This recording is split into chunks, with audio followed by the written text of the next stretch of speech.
नमस्कार। भारत सरकार एवं उत्तर प्रदेश सरकार के मिशन कर्मयोगी के अंतर्गत इस साधना सप्ताह में आज की यह presentation understanding and analysis of financial statements from GST perspective पर आधारित है। आज की इस प्रेजेंटेशन का मुख्य उद्देश्य है कि उत्तर प्रदेश राज्य कर विभाग के समस्त कर्मचारी एवं अधिकारीगण यह समझें कि फाइनेंशियल स्टेटमेंट्स के कौन कौन से की कंपोनेंट्स हैं, फाइनेंशियल डेटा को जीएसटी रिटर्न से कैसे कोरिलेट किया जा सकता है, फाइनेंशियल स्टेटमेंट्स और जीएसटी रिटर्न्स की एनालिसिस करते समय रेड फ्लैग्स और रिस्क इंडिकेटर्स को कैसे आइडेंटिफाई करना है, यह समझना कि पीएल अकाउंट में जो अदर इनकम आ रही है उसका क्या नेचर है, प्रॉफिट एंड लॉस अकाउंट में जो अदर एक्सपेंसेस आ रहे हैं उनका क्या नेचर है और उस पे जीएसटी की क्या एप्लीकेबिलिटी हो सकती है, अकाउंटिंग रिकॉर्ड्स जो विभिन्न व्यापारियों द्वारा उनके अलग अलग सॉफ्टवेयर में मेंटेन किए जा रहे हैं उन सॉफ्टवेयर को भी हम आज समझने की कोशिश करेंगे और उन सॉफ्टवेयर से जनरेट होने वाली रिपोर्ट्स जो जीएसटी के पर्सपेक्टिव से इंपॉर्टेंट रिपोर्ट्स हैं उनको समझने की कोशिश करेंगे। अगर आज की प्रेजेंटेशन का स्ट्रक्चर समझा जाए तो इस प्रेजेंटेशन को हमने 3 पार्ट में डिवाइड किया है। सबसे पहले पार्ट में यह समझना अत्यंत आवश्यक है कि जिन अकाउंटिंग रिकॉर्ड्स या ट्रांजैक्शन रिकॉर्ड्स की हम बात कर रहे हैं, जिसको हम फाइनेंशियल स्टेटमेंट का नाम दे रहे हैं, उनके बारे में जीएसटी कानून में क्या क्या प्रावधान दिए गए हैं और उन प्रावधानों के अनुसार किस किस तरह के रिकॉर्ड्स हैं जो एक व्यापारी से अपेक्षा की जाती है कि वो उसको मेंटेन करेगा। इसके साथ ही क्या कोई अन्य कानून भी हैं जिनमें कुछ रिकॉर्ड्स बनाना आवश्यक है और उन रिकॉर्ड्स का इस्तेमाल जीएसटी अधिकारियों द्वारा जीएसटी एनालिसिस के पर्पज से किया जा सकता है।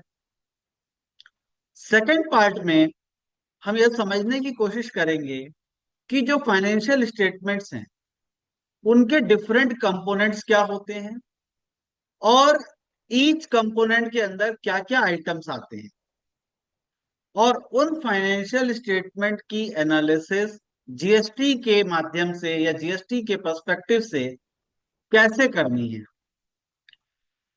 एंड थर्ड पार्ट में हम अकाउंटिंग सॉफ्टवेयर्स को समझने की कोशिश करेंगे और उन अकाउंटिंग सॉफ्टवेयर से कैसे कैसे रिपोर्ट्स जनरेट हो रही हैं यह देखेंगे।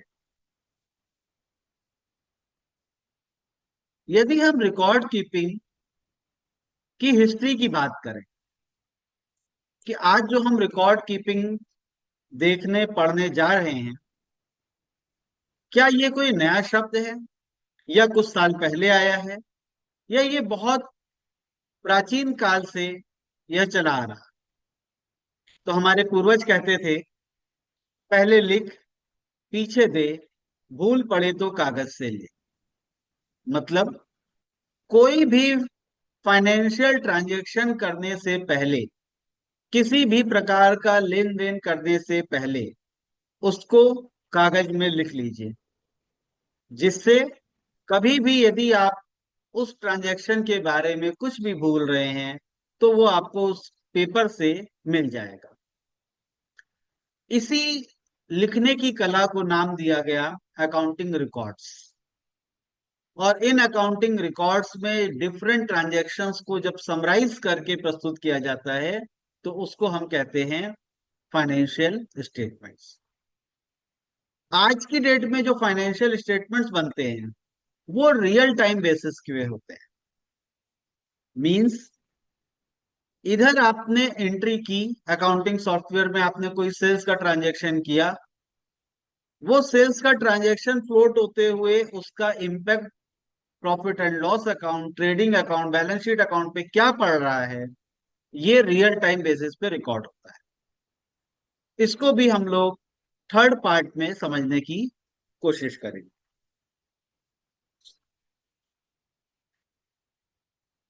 अगर हम जीएसटी कानून के हिसाब से प्रावधानों की बात करें, overview of accounts and records under GST, तो पूरे जीएसटी एक्ट में, सीजीएसटी और यूपी जीएसटी एक्ट में अकाउंटिंग रिकॉर्ड्स के संबंध में दो धाराओं में प्रावधान दिए गए हैं, सेक्शन 35 और सेक्शन 36। सेक्शन 35 कहता है अकाउंट्स एंड अदर रिकॉर्ड्स, कौन कौन से रिकॉर्ड्स बनाने हैं, और सेक्शन 36 कहता है कि उन रिकॉर्ड्स को कितने पीरियड तक आपको रिटेन करना हो। इसी तरह से आईजीएसटी कानून की जो धारा 20 है वो यह कहती है कि सीजीएसटी एक्ट में जो भी प्रावधान दिए गए हैं वही प्रावधान आईजीएसटी संबंधित व्यवहारों के लिए भी लागू हो जाए। अगर संबंधित नियमों की बात करें, रूल्स की बात करें, तो रूल नंबर 56 जो कहता है कि रजिस्टर्ड पर्सन को कौन कौन से अकाउंट्स मेंटेन करते हैं। रूल नंबर 57 जो कहता है कि इलेक्ट्रॉनिक रिकॉर्ड्स को कैसे जनरेट करना है और कैसे मेंटेन रखना है। रूल 58 जो कहता है कि जो रिकॉर्ड्स ओनर या ऑपरेटर, किसी गोडाउन और वेयरहाउस के ओनर ऑपरेटर को या ट्रांसपोर्टर को कौन से रिकॉर्ड्स मेंटेन करने हैं, रूल नंबर 58 उसकी बात करता है। यदि सेक्शन 35 के प्रावधानों को देखेंगे तो सबसेक्शन 1 कहता है कि एवरी रजिस्टर्ड पर्सन, मतलब सेक्शन 35 का सबसेक्शन 1 रजिस्टर्ड पर्सन की बात करता है। इसको ध्यान रखना है कि every registered person shall keep and maintain at his principal place of business, वो रखेगा, मेंटेन करेगा कहां पे, प्रिंसिपल प्लेस ऑफ बिजनेस पे। क्या, कौन सा principal place of business? As mentioned in the certificate of registration, जो उसके रजिस्ट्रेशन सर्टिफिकेट में पीपीओबी दिया हुआ है उस प्लेस पे रखना है। क्या रखना है? A true and correct account. Correct word पे एम्फेसिस दिया गया है, इसको बहुत ध्यान से समझने की जरूरत है कि गवर्नमेंट का इंटेंशन आज की डेट में कई कानूनों में करेक्ट शब्द की तरफ जा रहा है। पहले यही अकाउंट्स ट्रू एंड फेयर हुआ करते थे। अगर हम इसमें डिफरेंस समझने की कोशिश करें तो ट्रू एंड फेयर का मतलब होता था कि अगर आपने 100 रुपए का व्यवहार किया है और उसकी रिकॉर्डिंग आप 99 रुपीज पे हो गई या 101 पे हो गई तो भी अकाउंट्स को फेयर माना जाएगा। बट करेक्ट लगाने का मतलब हुआ कि 100 रुपए का ट्रांजैक्शन है तो उसकी एंट्री 100 रुपए पे ही होनी चाहिए।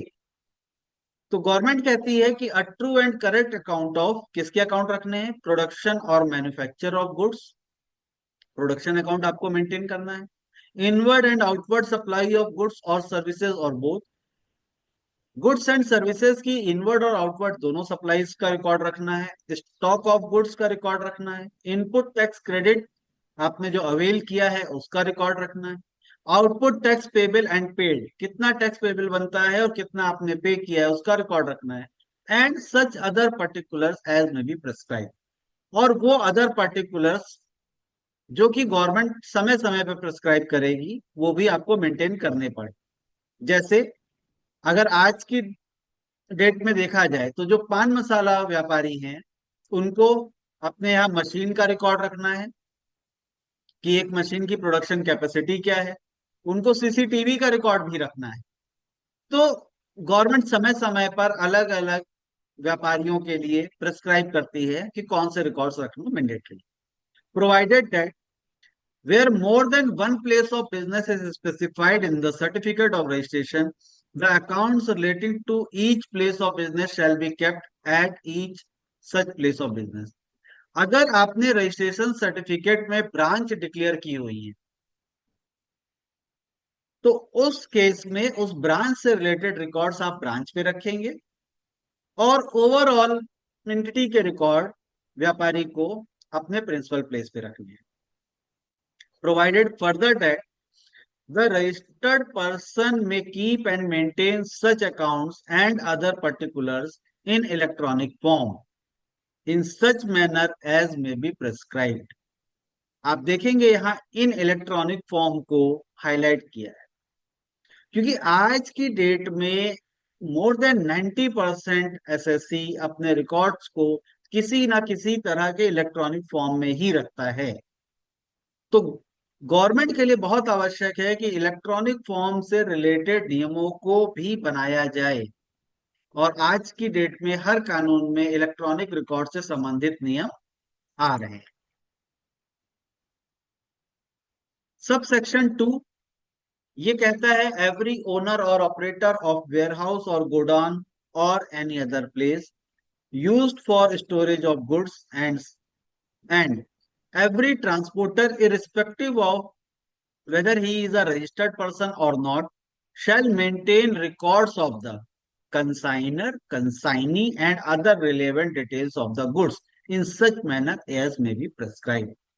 जो भी व्यक्ति एक वेयरहाउस गोडाउन को ऑपरेट कर रहा है या एक ट्रांसपोर्टर जो अपनी व्हीकल में गुड्स की स्टोरेज अलाउ कर रहा है, उसको कंसाइनर, कंसाइनी और गुड्स की डिटेल्स मेंटेन करनी है. सब सेक्शन 3 कहता है the commissioner may notify a class of taxable persons to maintain additional accounts और documents for such purpose as may be specified therein. मतलब जैसा भी हम लोगों ने पहले देखा, अगर जीएसटी कमिश्नर को ऐसा लगता है कि कुछ स्पेसिफाइड क्लास के लिए कुछ स्पेशल रिकॉर्ड्स रखने की जरूरत है, तो वो उसको भी प्रेस्क्राइब कर सकते हैं.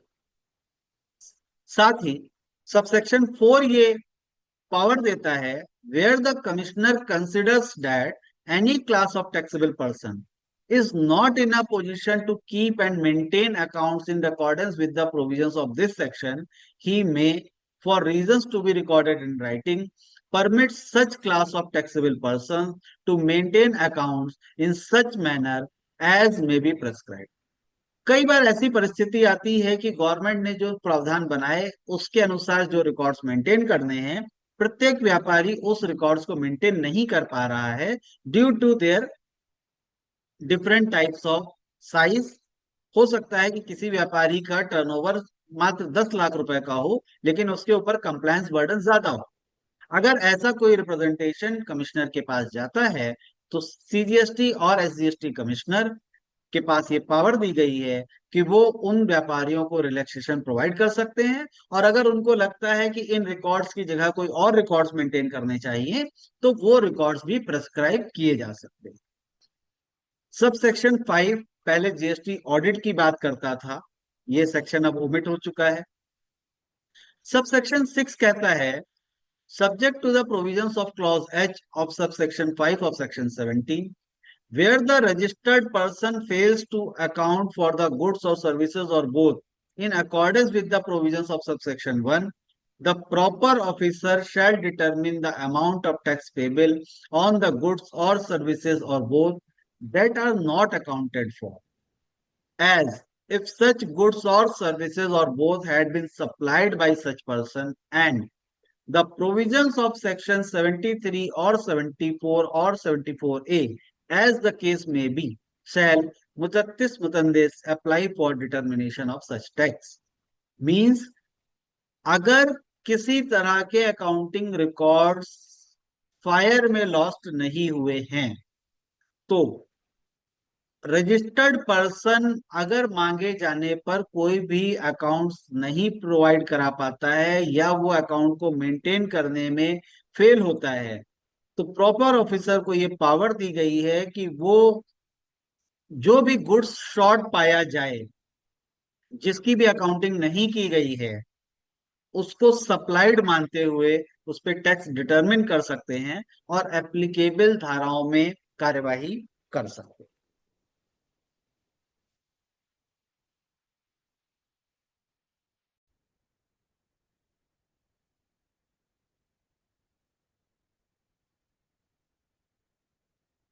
सेक्शन 36, धारा 36 period of retention of accounts की बात करती है कि अकाउंट्स एक व्यापारी को कब रखना है और कितने पीरियड तक रखना है। Every registered person required to keep and maintain books of accounts or other records in accordance with the provisions of subsection 1 of section 35 shall retain them until the expiry of 72 months from the due date of furnishing of annual return for the year pertaining to such accounts and records.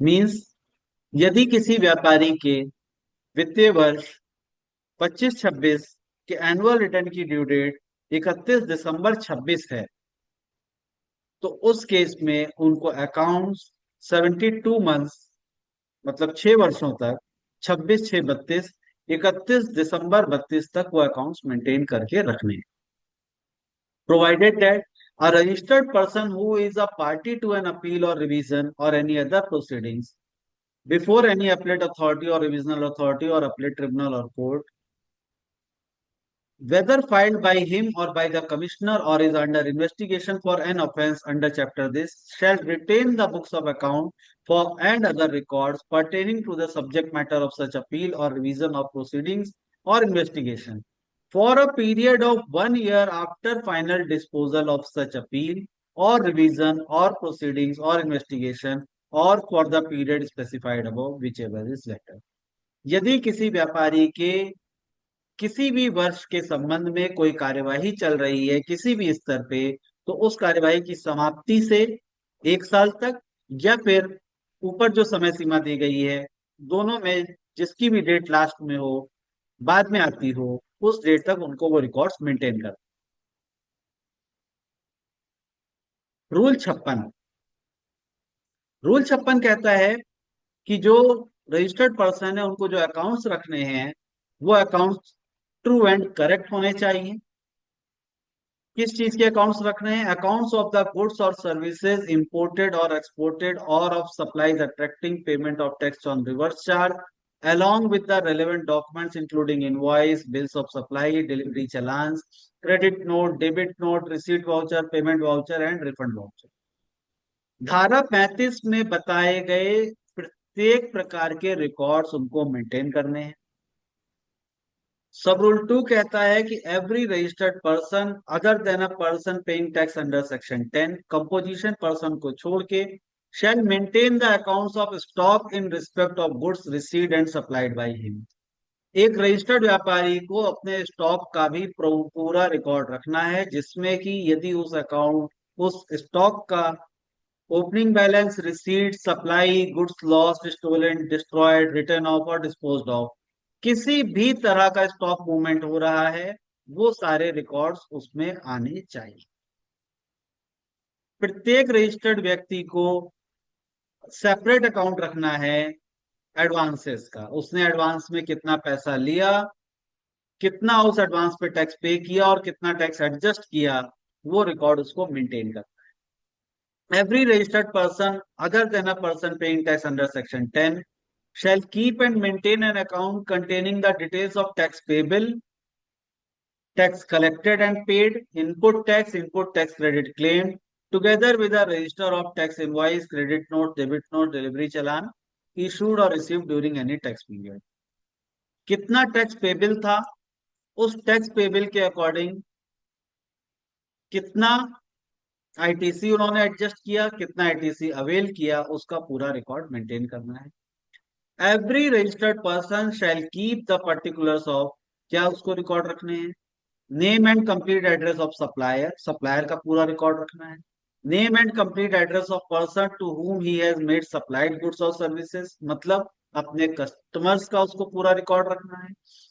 The complete address of the premises where goods are stored by him, जो भी उसकी premises है जहां पर उसने goods को store किया हुआ है, उसका भी रिकॉर्ड उसको मेंटेन करना। If any taxable person if any taxable goods are found to be stored at any other place, अगर उस व्यक्ति का कोई भी गुड्स किसी दूसरे प्लेस पे पाया जाता है जो उसने डिक्लेयर नहीं किया था, the proper officer shall determine the amount of tax payable on such goods as if such goods have been supplied by the registered person। तो यहाँ पर हमने देखा कि उसको अपने हर एक स्टोर्स का रिकॉर्ड रखना है, और वो स्टोर या वो गोडाउन उसके प्लेस पे उसके रजिस्ट्रेशन में एडेड भी होना चाहिए। Every registered person shall keep the books of account at the principal place of business and books of account relating to additional place of business mentioned in his certificate of registration, and such books of account shall include any electronic form of data stored on any electronic device। Government ने allow किया है व्यापारी को कि अगर व्यापारी चाहे तो अपने बुक्स ऑफ अकाउंट्स को इलेक्ट्रॉनिक फॉर्म या इलेक्ट्रॉनिक डेटा में भी रख सकते हैं। Any entry in register accounts and documents shall not be erased, effaced or overwritten। जो भी रिकॉर्ड्स मेंटेन किए जा रहे हैं उसमें की गई एंट्री को इरेज्ड, इफेस्ड और ओवररिटन नहीं किया जाएगा, और अगर कोई भी चेंजेस किए जा रहे हैं तो वो प्रॉपरली ऑथेंटिकेटेड होने चाहिए।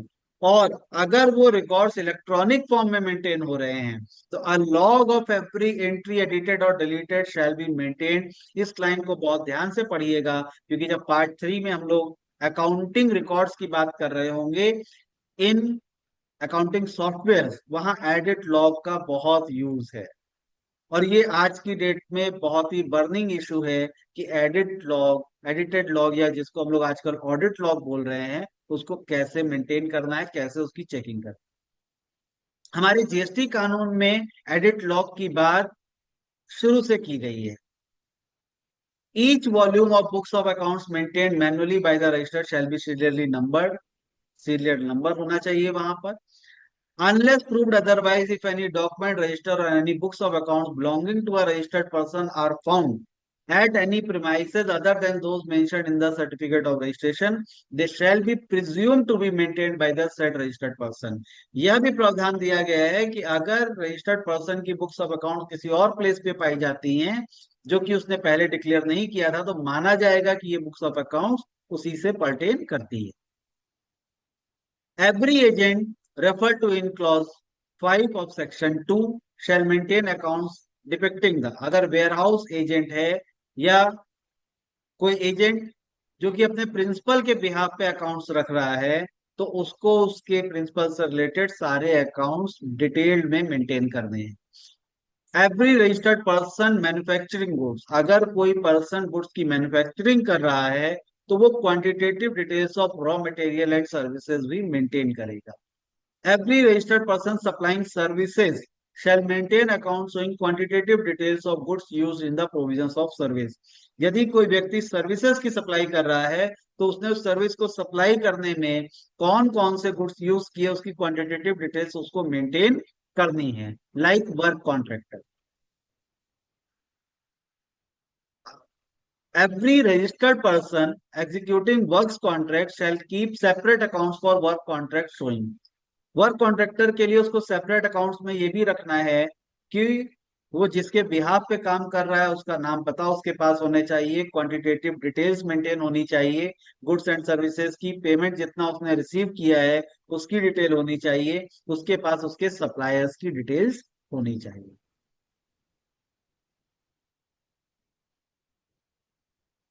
उपधारा 15 कहती है the records under the provisions of this chapter may be maintained in electronic form and records so maintained shall be authenticated by means of a digital signature। Government ने इलेक्ट्रॉनिक रिकॉर्ड्स मेंटेन करना allow तो किया, लेकिन उन electronic records में party का digital signature होना चाहिए, तभी वो ऑथेंटिकेटेड माने जाए। मीनिंग वेयर बाई कि आपके पास ड्यूरिंग द असेसमेंट या एडजुडिकेशन प्रोसीडिंग्स कोई भी डॉक्यूमेंट आ रहा है तो व्यापारी से आप कह सकते हैं कि इसको आप डिजिटली साइन करके दीजिए, तभी वो अकाउंट वो रिकॉर्ड्स ऑथेंटिकेट माने जाएंगे और लेटर ऑन प्रोसीडिंग्स में आप उसको यूज कर सकते हैं। अन्यथा व्यापारी यह कह सकता है कि ये अकाउंट्स मेरे नहीं। Accounts maintained by the registered person together with all the invoices, bills of supplies, credit and debit notes, and delivery challans relating to stocks, deliveries, inward supply and outward supply shall be preserved for a period as provided in section 36, and shall, where such accounts and documents are maintained manually, be kept at every related place of business mentioned in the certificate of registration, and shall be accessible at every related place of business where such accounts and documents are maintained digitally. अगर accounts digitally maintained हो रहे हैं और separate place of business से related है तो उसको उस प्लेस ऑफ बिजनेस पे रखना है। अगर कोई क्लियरिंग या फॉरवर्डिंग एजेंट है जो सीएफए की कैटेगरी में काम कर रहा है तो उसको अपनी डिस्पैच रिसीट्स की पूरे रिकॉर्ड्स मेंटेन करने हैं। Every registered person shell on demand produce the books of accounts which he is required to maintain under any law for the timing in force। यहाँ ये कहता है कि अगर उसको किसी अन्य कानून के अंतर्गत भी कोई अकाउंट्स रखने हैं तो जीएसटी ऑफिसर्स के मांगने पर उनको वो अकाउंट्स या वो रिकॉर्ड्स प्रोड्यूस करने पड़ेंगे। सब रूल 57 का सब रूल 1 कहता है proper electronic backup of records shall be maintained and preserved in such manner that in the event of destruction of such records due to accidents or natural causes, the information can be restored within a reasonable period of time। ये बहुत ही important सब rule है। कई बार ऐसा देखने में आता है कि ड्यूरिंग द असेसमेंट प्रोसीडिंग्स या एडजुडिकेशन प्रोसीडिंग्स आप व्यापारी से डिमांड करते हैं कि आप अपने लेजर्स प्रोड्यूस करिए या ये रिकॉर्ड्स प्रोड्यूस करिए या हमें स्टॉक स्टेटमेंट चाहिए, और व्यापारी कहता है कि सर वो मेरे इलेक्ट्रॉनिक फॉर्म में मेंटेन थे और डेटा करप्ट हो गया है। तो यहाँ बहुत ध्यान रखने लायक बात है कि गवर्नमेंट ने इलेक्ट्रॉनिक रिकॉर्ड्स अलाउ किए हैं मेंटेन करना, बट इलेक्ट्रॉनिक रिकॉर्ड्स मेंटेन करने के साथ साथ आपको पूरा बैकअप सिस्टम भी मेंटेन करना है कि with in a reasonable period of time आपके इलेक्ट्रॉनिक रिकॉर्ड्स रिस्टोर्ड हो जाएं। और अगर ऐसा नहीं होता है तो फिर पैनल प्रोसीडिंग्स इनिशिएट की जा सकती है। The registered person maintained electronic records shall produce on demand the relevant records or document duly authenticated by him in hard copy or in any electronic readable format। उसको authenticated records produce करने पड़ेंगे जब भी आप उसकी demand करेंगे। And third, where the accounts and records are stored electronically by any registered person, he shall on demand provide the details of such files, passwords of such files and explanation for codes। जो भी उसने उस electronic record को maintain करने में जो भी उसने पासवर्ड यूज किए हैं या जो भी कोड्स यूज किए हैं उसको डिस्क्लोज करना मैंडेटरी है। इसके लिए रूल्स स्पेसिफाइड किए गए हैं। कई बार ड्यूरिंग द एसआईबी प्रोसीडिंग्स या फर्दर एडजुडिकेशन प्रोसीडिंग्स में व्यापारी कहता है कि सर इसके कोड्स हमें नहीं पता, तो उस केस में आप इस रूल को इन्वोक कर सकते हैं और आपको पावर देता है कि अगर व्यापारी ने इलेक्ट्रॉनिक रिकॉर्ड्स में मेंटेनेंस किया है अकाउंटिंग एंट्रीज का, तो आपको वो रिकॉर्ड्स के पासवर्ड उसको देने पड़ेंगे। रिकॉर्ड्स की अगर हम बात करते हैं तो जीएसटी एक्ट में इतने ही प्रावधान है जहां पर अकाउंटिंग रिकॉर्ड्स की बात की गई। इस पार्ट को डिस्कस करना इसलिए बहुत जरूरी है बिफोर द फाइनेंशियल स्टेटमेंट कि जब भी आप फाइनेंशियल स्टेटमेंट्स के बारे में बात करें और व्यापारी ये प्ली ले कि सर ये अकाउंट तो हम मेंटेन नहीं करते या ये अकाउंट हमारे लिए मेंटेन करना जरूरी नहीं है या हमारी थ्रेशोल्ड इतनी है इसके लिए हम ये अकाउंट मेंटेन नहीं करते, तो क्या वो प्ली जीएसटी कानून में अलाउड है? और अगर नहीं अलाउड है तो रजिस्टर्ड व्यापारी के लिए रिकॉर्ड्स को मेंटेन करना मैंडेटरी है। यहां पर हम कुछ अन्य प्रावधानों को भी देखेंगे जो अन्य कानून में दिए गए हैं और जिसका लाभ जीएसटी अधिकारी उठा सकते हैं। इनकम टैक्स एक्ट कहता है कि व्यापारी को बुक्स ऑफ अकाउंट्स मेंटेन करने हैं। किस व्यापारी को? अगर कोई स्पेसिफाइड प्रोफेशन हैं, स्पेसिफाइड प्रोफेशन मतलब वो लीगल, मेडिकल, इंजीनियरिंग, अकाउंटेंसी इस तरह के प्रोफेशन में है तो उनके लिए प्रेस्क्राइब्ड बुक्स ऑफ अकाउंट्स है। अगर वो स्पेसिफाइड प्रोफेशन में नहीं है, अदर पर्सन्स हैं, तो उस केस में, in case of other than individual और एचयूएल, अगर उनकी बिजनेस इनकम 1,20,000 से या टर्नओवर 10 लाख से एक्सीड करता है तो उनको अकाउंट मेंटेन करने हैं, जो भी अकाउंट्स प्रेस्क्राइब किए गए हों। और अगर वो इंडिविजुअल या एचयूएफ है, उसकी इनकम 2.5 लाख से एक्सीड करती है या टर्नओवर 25 लाख से एक्सीड करता है, तो उनको बुक्स ऑफ अकाउंट्स मेंटेन करने हैं। रूल 6F बताता है कौन कौन से बुक्स ऑफ अकाउंट्स मेंटेन होंगे।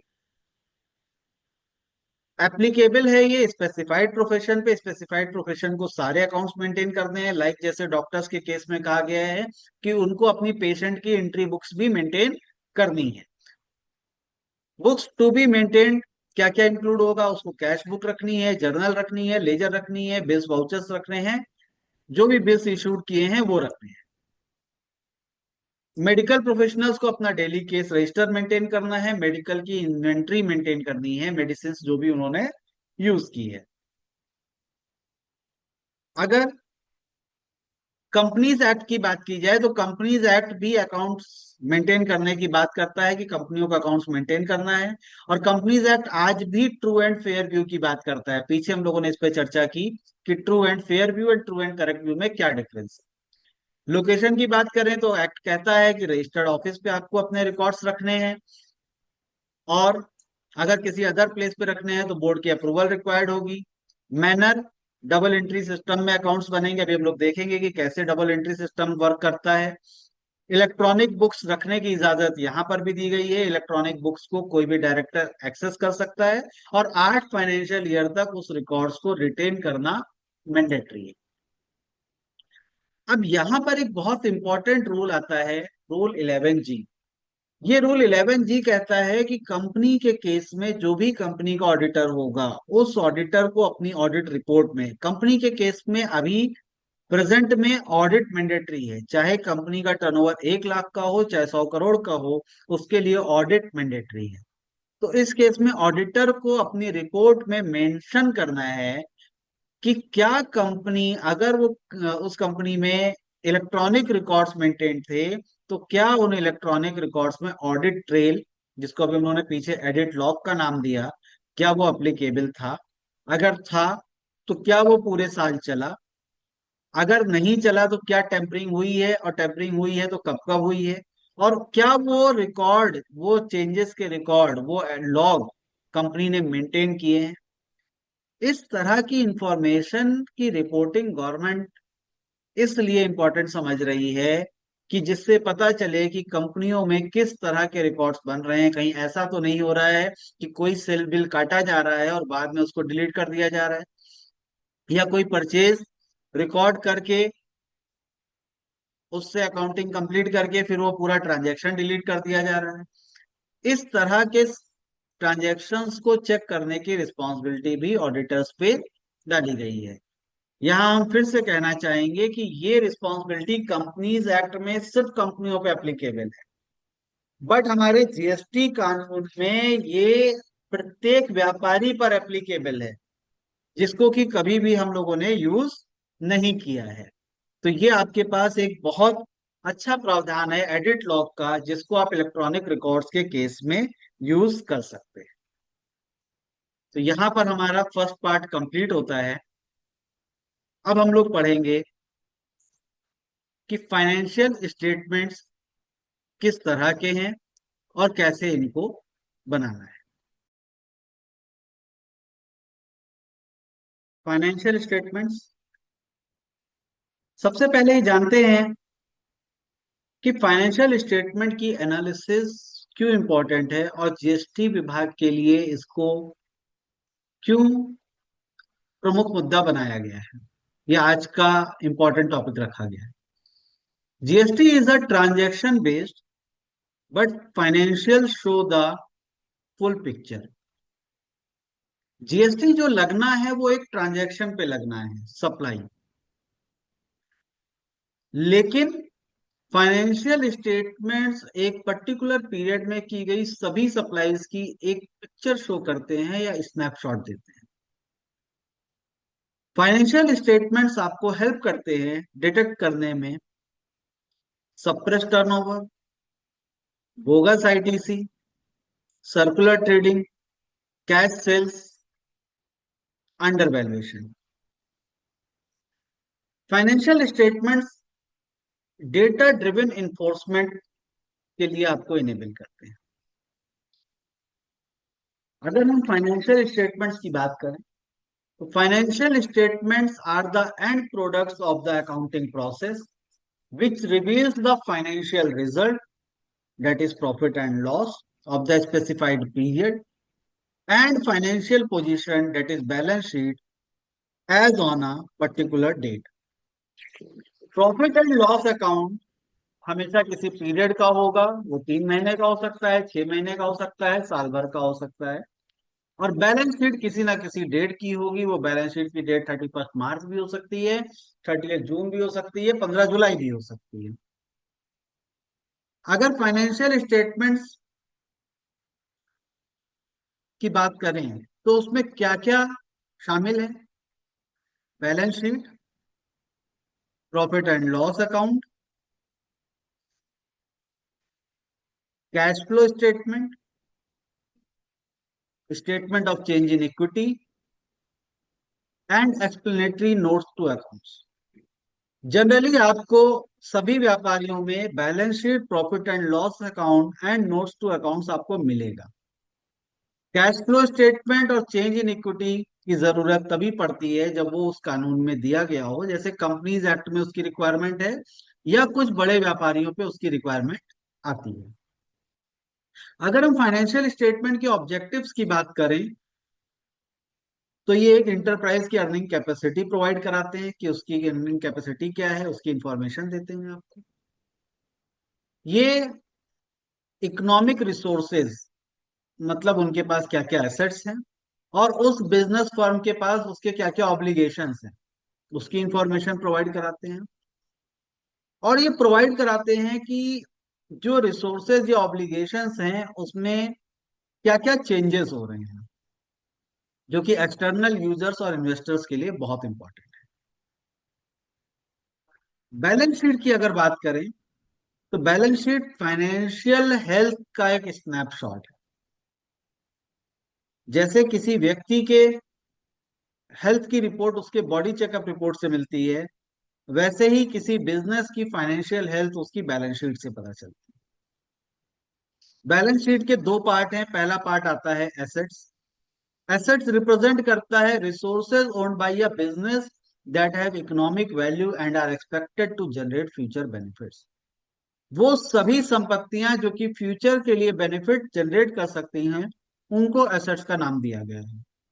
जिसमें उसकी प्रॉपर्टी भी हो सकती है, इक्विपमेंट्स भी हो सकते हैं और इंटेंजिबल एसेट्स भी हो सकती है, लाइक पेटेंट्स एंड ट्रेडमार्क। जितनी एसेट्स होंगी उतनी ही उस बिजनेस की लायबिलिटी भी होगी, जिसको अभी हम लोग आगे डबल एंट्री सिस्टम में समझेंगे। Liabilities are the obligations owed by the business to external party. एक व्यापार को अपनी एक्सटर्नल पार्टीज को जो भी पे करना होता है वो उसकी लायबिलिटीज है। ये शॉर्ट टर्म भी हो सकती हैं, लॉन्ग टर्म भी हो सकती हैं, और लायबिलिटीज में लोन के साथ साथ कैपिटल भी शामिल है। प्रॉफिट एंड लॉस अकाउंट ये फाइनेंशियल परफॉर्मेंस को अनवेल करता है, आपको रेवेन्यू की डिटेल प्रोवाइड करता है। रेवेन्यू क्या है? Revenue represent the total amount of income generated by a business from its sales of goods और सर्विसेज। एक व्यापार अपनी गुड्स और सर्विसेज से कितना रेवेन्यू जनरेट कर रहा है, ये डिटेल आपको प्रॉफिट एंड लॉस अकाउंट में मिलती है। उस रेवेन्यू को जनरेट करने के लिए उसकी कॉस्ट क्या लगी, उसमें से कितनी डायरेक्ट कॉस्ट थी, कितनी इनडायरेक्ट कॉस्ट थी, वो ये बताता है। व्यापारी अपने व्यापार से ग्रॉस प्रॉफिट, किसी वस्तु या सर्विस को बेचने से ग्रॉस प्रॉफिट, डायरेक्ट प्रॉफिट कितना कमा रहा है, इसकी जानकारी मिलती है। उसके ऑपरेटिंग एक्सपेंसेस क्या हैं, व्यापार को चलाने के वो खर्चे जिनका कि किसी वस्तु की सप्लाई से डायरेक्ट रिलेशन नहीं है, लेकिन वो खर्चे होंगे व्यापार में, जैसे रेंट, एम्प्लॉयज की सैलरी, इनको हम ऑपरेटिंग एक्सपेंस बोलते हैं। और ऑपरेटिंग एक्सपेंस घटाने के बाद व्यापारी नेट प्रॉफिट कितना कमा रहा है, ये इंफॉर्मेशन भी प्रॉफिट एंड लॉस अकाउंट से मिलती है। नेट प्रॉफिट वो प्रॉफिट है जिसपे व्यापारी इनकम टैक्स देता है, और ग्रॉस प्रॉफिट वो प्रॉफिट है जिसपे व्यापारी एडिशनल जीएसटी देता है। मींस जिसको हम लोग वैल्यू एडिशन बोलते हैं, ये वैल्यू एडिशन ही ग्रॉस प्रॉफिट है।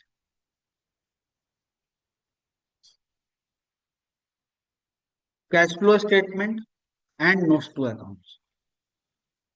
व्यापारी का कैश फ्लो स्टेटमेंट कैश की पोजीशन बताता है कि व्यापार में कैश का मूवमेंट कैसा हुआ। और बहुत सारे व्यापारी हैं जिसको कैश फ्लो स्टेटमेंट बनाने से एग्जम्पशन मिली हुई है, तो उसमें one person company, small company, partnership firm, LLP, sole proprietorship, ये सभी आ जाती हैं। नोट्स टू अकाउंट्स बहुत ही इंपॉर्टेंट पार्ट है, क्योंकि ये बताता है कि व्यापारी ने अपने बिजनेस में जो भी फाइनेंशियल स्टेटमेंट्स बनाए हैं, प्रेजेंट किए हैं, वो किस मेथड पे बनाए हैं, और उनके संबंध में इंपॉर्टेंट पार्ट्स क्या हैं जिसको व्यापारी अपने नोट्स टू अकाउंट्स के रूप में अपने एक्सटर्नल यूजर्स को बताना चाहता है।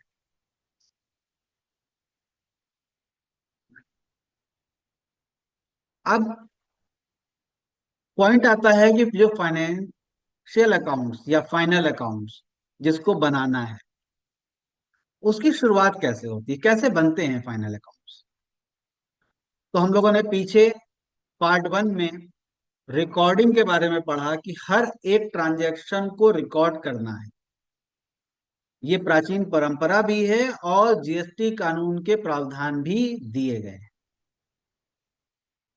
रिकॉर्डिंग ऑफ ट्रांजैक्शंस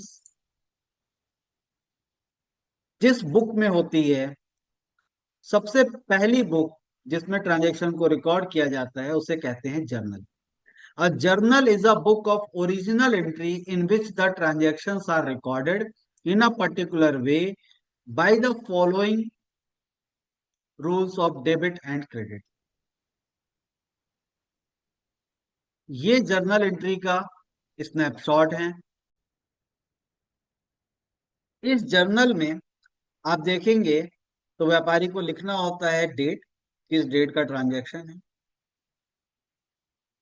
एक अकाउंट को उसको डेबिट करना होता है, दूसरे अकाउंट को क्रेडिट करना होता है। इसी को हम लोग डबल एंट्री सिस्टम कहते हैं। मींस कि अगर व्यापारी माल को बेच रहा है तो वो अपनी बुक्स में एंट्री करेगा पार्टी या cash account debit to sales. अगर वो माल को परचेज कर रहा है तो अपनी बुक्स में एंट्री करेगा purchase account debit to creditor और कैश और बैंक। मींस हर एक ट्रांजैक्शन के जो दोनों पहलू हैं, देनदार और लेनदार, माल का आना या जाना, लाभ या हानि, दोनों पहलुओं की एंट्री होती है, जिसको हम लोग डबल एंट्री सिस्टम कहते हैं। सेकंड पार्ट आता है लेजर। ये आप सबसे ज्यादा यूज करते हैं। आपको किसी भी अकाउंट की डिटेल चाहिए होती है तो आप व्यापारी से कहते हैं कि हमको स्टॉक का लेजर दे दो, सेल्स का लेजर दे दो, परचेज का लेजर दे दो। ये लेजर बनता कैसे है? ये लेजर उसी जर्नल से बनता है जहां डबल एंट्री बेसिस पे एंट्रीज हो रही थी, और अब आपको एक स्पेसिफिक सेल्स अकाउंट का लेजर चाहिए या आपको स्पेसिफिक एक क्रेडिटर का लेजर चाहिए, तो वो रिकॉर्ड मिलता है लेजर से। A ledger is the principal book of accounts. All the entries made in the journal must be posted into the ledger. The ledger is a book containing many ledger accounts. It is a group or set of accounts. In other words, ledger is a book in which various accounts are opened. अगर laser के format की बात करें तो इस तरह का format होगा, जिसमें एक तरह पर एक साइड में डेबिट ट्रांजेक्शन होंगे, दूसरे साइड में क्रेडिट ट्रांजेक्शन होंगे। और लेजर हर अकाउंट का बनेगा, चाहे वो कैश अकाउंट हो, चाहे वो सेल्स अकाउंट हो, चाहे वो बैंक अकाउंट। इसके बाद आता है ट्रायल बैलेंस। लेजर बन गया, पूरे साल में 100 एंट्रीज पड़ी जर्नल में। उन 100 एंट्रीज से 10 लेजर बने, उन 10 लेजर का बैलेंस आ रहा। ये बैलेंस एक टाइम पीरियड में देखा जाता है। एक दिन का बैलेंस हो सकता है, 6 महीने का बैलेंस हो सकता है, साल भर का बैलेंस हो सकता है। एक पर्टिकुलर डेट, अगर हम लोग वित्तीय वर्ष 25-26 की बात करें तो 31 मार्च 26 को जब हम बैलेंसेस देखेंगे अलग अलग लेजर के, तो ये डिफरेंट लेजर के जो बैलेंसेस आते हैं इसको बोलते हैं trial balance. Schedule or list of those debit and credit balances which are expected from various accounts in the ledger and balances of cash in hand and bank as shown by the cash book are also included in it. It is a list or abstract of the balances of the total debits and total credits of the accounts in a ledger. The purpose being to determine the equality of the posted debits and credits and to establish a basic summary for financial statements. Financial statement की जो एक basic summary है वो यही trial balance है, जिसमें जितनी भी तरह की एंट्रीज हुई होंगी उन सब के लेजर के बैलेंसेस आपको यहां पर मिलेंगे। और अगर इसका फॉर्मेट देखें तो वो कुछ इस तरह का होगा कि उस व्यापार में उसका जो ट्रायल बैलेंस है एक पर्टिकुलर डेट का, उसमें कैश अकाउंट का क्या बैलेंस है, कैपिटल अकाउंट का क्या बैलेंस है, ड्राइंग अकाउंट में क्या है, परचेज कितने की हुई, सेल्स कितने के हुए, मशीनरी कितने की रखी गई है व्यापार में, रेंट कितना पे किया, कितनी सैलरी दी, ये सारी एंट्रीज यहां पर आपको मिलेंगी। ट्रायल बैलेंस के बाद जो अगला अकाउंट बनता है वो है ट्रेडिंग एंड मैन्युफैक्चरिंग अकाउंट। यहां से आपके जीएसटी संबंधित ट्रांजैक्शंस आपको मिलते हैं। कैसे? After preparing a trial balance at the end of N accounting period, हम अपने एग्जाम्पल में वित्तीय वर्ष 25-26 ले लेते हैं। The next step is to prepare the trading and manufacturing account. अगर मैन्युफैक्चरिंग है तो मैन्युफैक्चरिंग अकाउंट बनेगा, अदरवाइज ट्रेडिंग अकाउंट बनेगा। It is one of the financial statement which shows the result of manufacturing and buying and selling of goods and और services during an accounting period. मतलब 31 मार्च 26, वित्तीय वर्ष 31 मार्च 26 की समाप्ति पर होने वाले सेल परचेज और मैन्युफैक्चरिंग की वैल्यूज आपको ये अकाउंट बताएगा। It is a flow statement and not a static statement. It is prepared for a particular accounting period and not at a particular point of time. ये भले ही बनाया जा रहा है 31 मार्च 2026 को, लेकिन ये एक पीरियड के लिए है। पीरियड मतलब 1 अप्रैल 2025 से लेकर 31 मार्च 2026। एक साल के ट्रांजैक्शंस को ये अकाउंट इस तरह से दिखाएगा। अगर वो मैन्युफैक्चरिंग कंसर्न है तो उसके जितने भी खर्चे होंगे वो खर्चे वो डेबिट साइड में दिखाए। डेबिट साइड में अगर मैन्युफैक्चरिंग कंसर्न की बात की जाए तो खर्चे 3 तरह के होते हैं ब्रॉड कैटेगरी में। डायरेक्ट मटेरियल, किसी आइटम को बनाने में जो मटेरियल लगता है उस मटेरियल को डायरेक्ट मटेरियल बोलते हैं। जैसे अगर ये बॉटल मैन्युफैक्चर कर रहे हैं और इस बॉटल में प्लास्टिक यूज हो रही है, कैप यूज हो रहा है, तो इसको डायरेक्ट मटेरियल कहा जाए। तो ये डायरेक्ट मटेरियल का खर्चा यहां पर बुक होगा। इस बॉटल को बनाने के लिए जो डायरेक्टली मैन पावर लगी हुई है, जो इस बॉटल को बना रही है, उसको डायरेक्ट वेजेस कहा जाएगा। और इस बॉटल को बनाने में जो डायरेक्ट एक्सपेंस लग रहे हैं, मतलब अगर ये बॉटल किसी फैक्ट्री में बन रही है तो फैक्ट्री में जो बिजली खर्चा हो रही है, फैक्ट्री में जो मशीन यूज हो रही है, वो सब डायरेक्ट एक्सपेंसेस माने जाएंगे। क्योंकि वो तभी लगेंगे जब फैक्ट्री चल रही होगी। अगर फैक्ट्री बंद है या प्रोडक्शन नहीं हो रहा है तो वो खर्चे नहीं होंगे। तो उनकी कॉस्ट को एलोकेट करते समय मैन्युफैक्चरिंग कॉस्ट निकाली जाती है कि एक प्रोडक्ट को बनाने में कितनी मैन्युफैक्चरिंग कॉस्ट आ रही है। इसके थ्रू ये निकाला जाता है कि पूरे अकाउंटिंग पीरियड में एक साल में कितना गुड्स बनाया गया और उसकी क्या कॉस्ट आई, और उस कॉस्ट को, अगर गुड्स फिनिश हो गया है तो उसको फिनिश गुड्स की कॉस्ट बोला जाएगा, और अगर कुछ रॉ मटेरियल हमारा बच गया है तो वो closing stock of raw material में रखा जाएगा। अगर कुछ रॉ मटेरियल पाइपलाइन में, सपोज मैन्युफैक्चरिंग 31 मार्च को हो रही थी, गुड्स आधा ही बना है, बोतल है, अभी सिर्फ प्लास्टिक को रोल किया गया है, पूरी बोतल नहीं बनी है, तो उसको वर्क इन प्रोग्रेस कहा जाएगा। तो उस तरह से क्लोजिंग स्टॉक को अलग रखने के बाद जितना फिनिश गुड्स बना, उस फिनिश गुड्स की कॉस्ट को ट्रांसफर कर दिया जाता है ट्रेडिंग अकाउंट। और इस ट्रेडिंग अकाउंट में जब गुड्स को ट्रांसफर किया जाता है तो वहां से व्यापारिक गतिविधि शुरू होती है, गुड्स फैक्ट्री के बाहर ट्रेड करने के लिए आ रहा है। ट्रेडिंग अकाउंट को समझने से पहले जीएसटी के पर्सपेक्टिव से कुछ इंपॉर्टेंट पॉइंट मैन्युफैक्चरिंग अकाउंट पे डिस्कस कर लेते हैं। मैन्युफैक्चरिंग अकाउंट में आपके लिए यह देखना बहुत जरूरी है कि व्यापारी ने एक गुड्स को बनाते समय कॉस्ट का एलोकेशन कैसे किया है। क्या ऐसा है कि उसने जो 100 रुपए की कॉस्ट दिखाई, उसमें से 90 95 रुपए का रॉ मटेरियल दिखाया है, मान लेते हैं 90 रुपए का रॉ मटेरियल दिखाया है, 8 रुपए की लेबर दिखाई है और 2 रुपए के डायरेक्ट एक्सपेंस दिखाए हैं। अगर उसने ऐसा किया है तो क्या उस ट्रेड का एक्सपेंस का परसेंटेज यही है? और अगर ये एक्सपेंस परसेंटेज नहीं है, इसका मतलब है कि कॉस्ट ज्यादा दिखाई जा रही।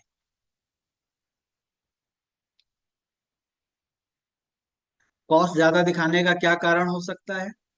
डायरेक्ट मटेरियल की कॉस्ट ज्यादा दिखाने का एक रेड फ्लैग ये हो सकता है कि व्यापारी को डायरेक्ट मटेरियल पे आईटीसी मिलता है, उसने अपनी आउटवर्ड लायबिलिटी को सेट ऑफ करने के लिए इन ज्यादा से ज्यादा दिखाया है, जिससे कि वो आईटीसी सेट ऑफ कर सके, क्योंकि लेबर कॉस्ट पे कोई भी आईटीसी नहीं है। अगर हम लोग जनरली किसी मैन्युफैक्चरिंग कंसर्न की बात करें, जनरली, तो ओवरऑल परसेंटेज में 50 से 60% का रेशियो रहता है रॉ मटेरियल का,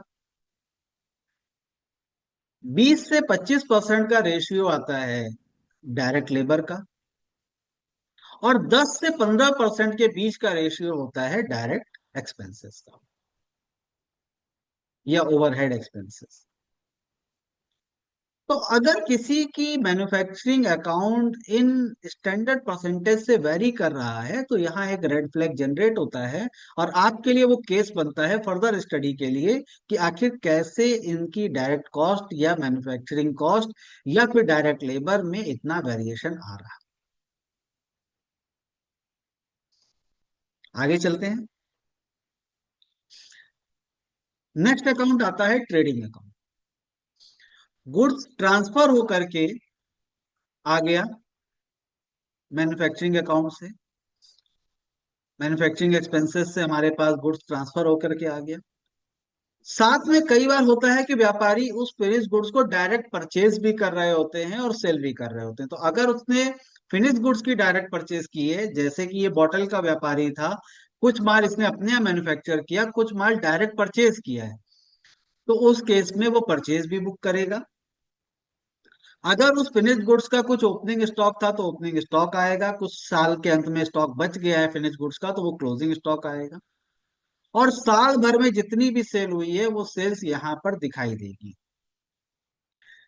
अगर ट्रेडिंग से रिलेटेड कोई खर्चे हुए हैं, या फिर अगर वो ट्रेडिंग कंसर्न था, मैन्युफैक्चरिंग थी ही नहीं, तो जो उस गुड्स से रिलेटेड जो डायरेक्ट खर्चे हुए, उस बॉटल को अपने गोडाउन तक, अपने शॉप तक लाने पे उसने जो वेजेस खर्चा की, जो उसने एक्सपेंसेस, फ्रेट एक्सपेंस किए, या उस गुड्स को फाइनली 24 बॉटल का सेट बनाने में अगर उसने कोई पैकिंग की है, पैकिंग पे जो खर्चा किया, ये सारे डायरेक्ट एक्सपेंस ट्रेडिंग अकाउंट का पार्ट बनते हैं। इस अकाउंट से आप लोग भली भांति परिचित हैं, क्योंकि इस तरह का अकाउंट सबसे ज्यादा आपके पास आता था वैट रेजिम में। वैट रिजीम की एक खासियत थी कि वहां पर जो अकाउंट आपके पास आता था, आपके पास हर गुड्स का परसेंटेज वाइज ब्रेकअप आता था कि 5% का गुड्स कितना है, उसका ओपनिंग स्टॉक, परचेज, सेल्स और क्लोजिंग क्या है। 18% का गुड्स कितना है, उसका ओपनिंग, परचेज, सेल्स, क्लोजिंग कितना है। आज की डेट में आपके पास उस तरह का अकाउंट नहीं आता है। तो यहां पर एक रेड फ्लैग बनता है कि कहीं ऐसा तो नहीं है कि परचेज 18% के गुड्स की ज्यादा हो, लेकिन बिक्री 5% के गुड्स की ज्यादा दिखाई गई हो।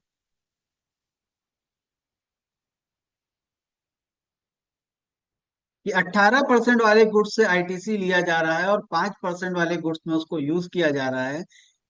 कानूनन यह अलाउ है, लेकिन क्या क्वांटिटेटिव मिसमैच तो नहीं हो रहा है? इसको देखना बहुत आवश्यक है। सिमिलरली, जैसे हम लोगों ने पीछे मैन्युफैक्चरिंग अकाउंट में बात की, वैसे ही यहां पर देखना है कि अगर उस गुड्स को, जैसे हम कहें कि कोई व्यापारी मार्बल की ट्रेडिंग कर रहा है लखनऊ में, और मार्बल उसको राजस्थान से लेकर के लखनऊ आना पड़ता है। उसके एक मार्बल के पीस की कीमत है 1,000 रुपए, और वो यहां पर उसको बेच रहा है 1,100 रुपए में। तो परचेज का बिल दिख गया कि हाँ 1,000 का बिल है, राजस्थान से चला था, 1,000 का बिल आया। और यहाँ पर उसने 1,100 का बेच दिया, ये भी दिख रहा है कि 100 रुपए का वैल्यू एडिशन हुआ। और 100 रुपए के वैल्यू एडिशन पे उसने नेट बेसिस पे यूपी गवर्नमेंट को टैक्स दे दिया, बाकी टैक्स पीछे की आईटीसी से दे। लेकिन सवाल ये उठता है कि क्या राजस्थान से लखनऊ तक उस मार्बल को लाने में क्या व्यापारी का कोई खर्चा नहीं हुआ होगा? क्या उसका फ्रेट नहीं लगा होगा? और अगर फ्रेट लगा होगा तो कितने रुपए का फ्रेट लगा होगा? अगर 800 किलोमीटर का डिस्टेंस था और फ्रेट ही 100 रुपए का बनता है, तो 1,100 रुपए तो उसकी कॉस्ट हो गई। फिर उस मार्बल को उतारने में, चढ़ाने में, रखने में लेबर लगी, 50 रुपए की लेबर हो गई, तो उसकी कॉस्ट ही 1,150 आ रही थी।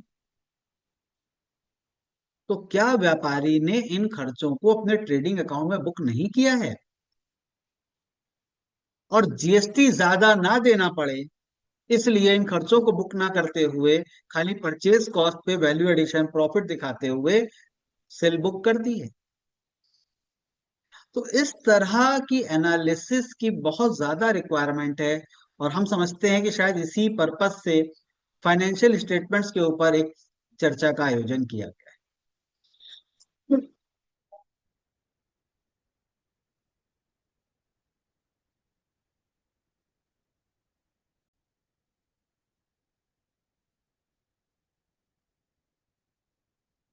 तो यहाँ ये ध्यान देना बहुत आवश्यक है कि किस तरह के खर्चे और किस तरह की इनकम शो की गई है। और ये स्टेटमेंट आपको फाइनली बताता है कि उस व्यापार में व्यापारी को साल के अंत में लाभ हुआ है या हानि हुई। मतलब, तो उसने गुड्स को प्रॉफिट पे बेचा है या लॉस में बेचा है, और अगर लॉस में बेचा है तो लॉस के क्या कारण है। जीएसटी कानून में लॉस पे माल बेचने पे किसी भी तरह का प्रावधान नहीं है।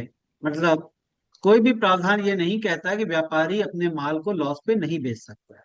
मेरी परचेज 100 रुपए की है, मैं उस माल को 90 रुपए में बेच सकता हूँ। मेरी परचेज 100 रुपए की है, मैं उस माल को 50 रुपए में भी बेच सकता हूँ। मेरे पास दो आइटम है, एक आइटम 100 रुपए का आया, दूसरा आइटम भी 100 रुपए का आया। एक को हम 120 में बेच रहे हैं, दूसरे को 80 में बेच सकते हैं। यहां पर यह देखना बहुत जरूरी है कि अगर माल कम मूल्य पे बेचा जा रहा है, तो क्या वो वैल्यूएशन रूल्स के हिसाब से सही था या नहीं। अगर वैल्यूएशन रूल्स के हिसाब से सही था, तो कोई भी अतिरिक्त कर नहीं लगाया जाएगा। लेकिन अगर व्यापारी ने फेयर मार्केट वैल्यू के हिसाब से गुड सप्लाई नहीं किया है, तो वैल्यूएशन रूल्स के अकॉर्डिंग एडिशनल टैक्स की डिमांड की जा सकती है। नेक्स्ट, अकाउंट आता है profit and loss account. Gross profit हमने देख लिया। इसके बाद जो भी वो ग्रॉस प्रॉफिट कमाया वो ट्रांसफर होता है प्रॉफिट एंड लॉस अकाउंट में।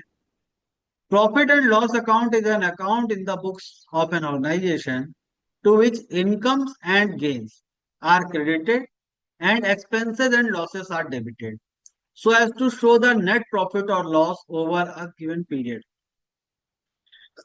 माल को बेच के ग्रॉस प्रॉफिट तो कमा लिया, लेकिन क्या व्यापार में सही में लाभ हुआ?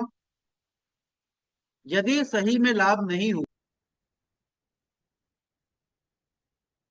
तो लाभ नहीं होने के क्या कारण रहे? जैसे ऊपर तो ग्रॉस प्रॉफिट कमाया था ट्रेडिंग अकाउंट के अनुसार, लेकिन ऑफिस के कर्मचारियों की सैलरी इतनी ज्यादा थी, या रेंट इतना ज्यादा था, या अदर एक्सपेंस इतने ज्यादा थे कि नेट बेसिस पे व्यापार में लॉस हो गया। ये संभव है। अगर प्रॉफिट एंड लॉस अकाउंट के फॉर्मेट की बात करें तो ट्रेडिंग से जो प्रॉफिट आता है जिसको ग्रॉस प्रॉफिट कहते हैं वो क्रेडिट साइड में आता है। इसके ऊपर अगर व्यापारी ने कुछ इनडायरेक्ट इनकम भी अर्न की है जिसका उसके बिजनेस से डायरेक्ट रिलेशनशिप नहीं है, तो उसको वो इनकम स्टेटमेंट में, प्रॉफिट एंड लॉस स्टेटमेंट में क्रेडिट साइड पे रिकॉर्ड करे। जीएसटी आने से पहले ये स्टेटमेंट आपके लिए बहुत ज्यादा रेलेवेंट नहीं होता था क्योंकि वैट सिर्फ गुड्स पे लगता था, सर्विसेज पे नहीं लगता था। जीएसटी क्योंकि गुड्स एंड सर्विसेज दोनों पे लगता है, उसके अलावा अदर इनकम को भी देखना होता है, इसलिए अदर इनकम की एनालिसिस बहुत जरूरी है। अगर व्यापारी कमीशन अर्न कर रहा है तो जीएसटी लगेगा, रेंट रिसीव कर रहा है तो कंडीशनल देखनी पड़ेगी कि वो रेजिडेंशियल पर्पज से है, नॉन रेजिडेंशियल पर्पज से है, उन प्रावधानों के अनुसार जीएसटी की डिमांड होगी। इंटरेस्ट इनकम है तो क्या वो इंटरेस्ट इनकम सप्लाई से रिलेटेड थी या वो इंटरेस्ट इनकम लोन देने से आई है? अगर डिस्काउंट आया है तो किस तरह का डिस्काउंट है? इस तरह से इनकम की एनालिसिस की जाएगी। एक्सपेंसेस, जीएसटी में आपके लिए एक्सपेंसेस भी उतने ही रेलेवेंट हो गए हैं क्योंकि एक्सपेंसेस के ऊपर भी कई तरह के एक्सपेंस हैं जिसके ऊपर आरसीएम लगता है, GST under reverse charge mechanism. तो एक्सपेंस एनालिसिस भी आपके लिए बहुत इंपॉर्टेंट है। जो एक्सपेंस हेड आपको डेबिट साइड में मिलेंगे जिसमें रेंट हो सकता है, सिक्योरिटी गार्ड की सर्विसेज हो सकती हैं, कार के हायर चार्जेस हो सकते हैं, लीगल फीस हो सकती है, फ्रेट हो सकता है। इस तरह के खर्चे देखना भी अत्यंत आवश्यक हो गया है। अब अगर हम प्रॉफिट एंड लॉस अकाउंट और ट्रेडिंग अकाउंट का एक छोटा सा रिव्यू करें तो जीएसटी के पर्सपेक्टिव से क्या क्या चीजें आप रिव्यू कर सकते हैं, कैसे की जाए? जैसा कि हमने ऊपर बताया कि पहले आपके पास रेट वाइज ट्रेडिंग आता था बट अब नहीं आता। तो बहुत जरूरी है कि जो सेल्स और सर्विस का अकाउंट है वो एचएसएन वाइज हो या रेट वाइज हो। नहीं है तो आप व्यापारी से मांग सकते हैं। एचएसएन वाइज डिटेल कैप्चर करना लास्ट फाइनेंशियल ईयर में मैंडेटरी हुआ है जीएसटी रिटर्न्स में, उससे पहले सिर्फ एनुअल रिटर्न्स में आता। तो गवर्नमेंट ये समझ रही है कि अब जब जीएसटी धीरे धीरे स्टेब्लिश हो रहा है, रिकंसिलेशन प्रैक्टिसेस स्टेब्लिश हो रही हैं, तो और कौन से एस्पेक्ट्स हैं जिनको चेक करना जरूरी है और धीरे धीरे उनको प्लग किया जा रहा है, जिसमें ये एचएसएन टेबल का मैंडेटरी होना बहुत ही इंपॉर्टेंट। यहाँ पर आप रिव्यू करते हैं कि करस्पॉन्डिंग एचएसएन कोड क्या है, उस एचएसएन कोड का रेट क्या है, क्या टैक्स रेट लगना चाहिए। कई बार सेम गुड्स पे दो अलग अलग टैक्स रेट लग रहे होते हैं, उनको कैसे देखना है। एग्जम्पशन नोटिफिकेशन अगर है तो एग्जेम्प्टेड सेल्स उसकी कंडीशंस को पूरी कर रहा है कि नहीं कर रहा। अगर व्यापारी ने एग्जम्प्ट सेल बुक की है अपने गुड्स, अपने रिकॉर्ड्स में या अपने बुक्स में, तो उसको बताना है कि वो एग्जम्पशन नोटिफिकेशन की किस एंट्री के अकॉर्डिंग बुक की है। अगर एक्सपोर्ट में एंट्रीज बुक की है और export without payment of tax है, तो एक्सपोर्ट की एलिजिबिलिटी चेक करनी है कि वो पैसा टाइमली आ गया था कि नहीं आया था, गुड्स एक्चुअल में एक्सपोर्ट हो गए कि नहीं हो गए। प्लेस ऑफ सप्लाई को आइडेंटिफाई करना बहुत जरूरी। ट्रेडिंग अकाउंट में सेल्स तो दिख रही है कि टोटल सेल इतनी हुई है, लेकिन वो सेल किस प्लेस के व्यापारियों को हुई है ये बहुत इंपॉर्टेंट है। एक एग्जाम्पल से समझते हैं कि अगर यूपी में कोई वर्क कॉन्ट्रैक्टर है या कोई होटल वाला है, उसने रजिस्ट्रेशन लिया हुआ है यूपी में, वर्क कॉन्ट्रैक्टर है यूपी में, उसने रजिस्ट्रेशन लिया हुआ है, उसको काम मिला है दिल्ली में और वो दिल्ली जाकर के काम कर रहा है। जब वो दिल्ली के व्यापारी को बिल रेज करेगा तो वो उस पर आईजीएसटी चार्ज करेगा, आईजीएसटी की बिलिंग करेगा। और वो जो माल खरीद रहा है,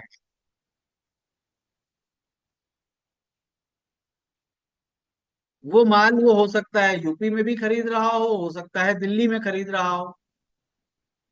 वहां पर उसके पास जो भी आईटीसी आएगा वो उस आईटीसी से उसको सेट ऑफ करेगा। ये नॉर्मल प्रोविजन हो गया।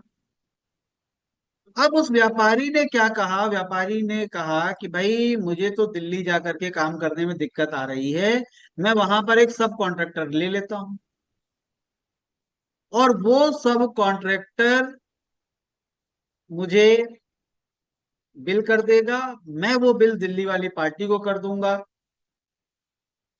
जो जीएसटी मेरा पे बिल निकलेगा वो मैं सब कॉन्ट्रैक्टर के बिल की जीएसटी से एडजस्ट कर लूंगा एज आईटीसी। अब क्वेश्चन ये आता है कि उस सब कॉन्ट्रैक्टर के लिए प्लेस ऑफ सप्लाई क्या था। वो जो सब कॉन्ट्रैक्टर दिल्ली में रजिस्टर्ड था और वो दिल्ली में कंस्ट्रक्शन का काम कर रहा है, प्लेस ऑफ सप्लाई तो उसके लिए दिल्ली है। और अगर वो दिल्ली का रजिस्टर्ड सब कॉन्ट्रैक्टर है तो उसको सीजीएसटी एसजीएसटी दिल्ली में चार्ज करके इनवॉइस इशू करनी है यूपी की पार्टी को। तो क्या ऐसे में यूपी की पार्टी आईटीसी ले पाएगी? Answer is no. तो जो सेल्स या सर्विस की बिलिंग हो रही है उसका एक्चुअल प्लेस ऑफ सप्लाई क्या है, ये भी बहुत इंपॉर्टेंट। इसको चेक करने के लिए आप place of supply wise details ले सकते हैं। पैकिंग साइज, जो माल बेचा जा रहा है उसका पैकिंग साइज क्या था एग्जेम्प्टेड गुड्स में, ये देखना बहुत जरूरी है क्योंकि कई खाने की चीजों में जीएसटी का इम्प्लीकेशन पैकिंग साइज के ऊपर डिपेंड करता है। कंडीशंस, अगर कोई एग्जाम सप्लाई दी गई है तो उसके और उसके साथ कोई कंडीशन अटैच्ड है तो वो कंडीशन पूरी हो रही है या नहीं। या कोई कंसेशनल सप्लाई है उसके साथ कोई कंडीशन अटैच्ड है तो वो कंडीशन पूरी हो रही है या नहीं हो रही है, ये देखना भी बहुत जरूरी। एक ट्रेवल एजेंट है, उसने लिखा कि मैंने 1 करोड़ रुपए का बिजनेस किया, 1 करोड़ रुपए की सर्विसेज प्रोवाइड की और 5% जीएसटी उसने डिक्लेयर कर दिया। अब 5% का जहां पर रेट दिया है वहां पर कंडीशन दी हुई है कि व्यापारी को अपने इनवॉइस पे मेंशन करना है कि ये जो सप्लाई की जा रही है इसमें ट्रेवल और होटल एकोमोडेशन की कॉस्ट इंक्लूडेड है। और यदि वो डिक्लेरेशन नहीं दे रहा है तो वो इनवॉइस कंसेशनल रेट के लिए एलिजिबल इनवॉइस नहीं है।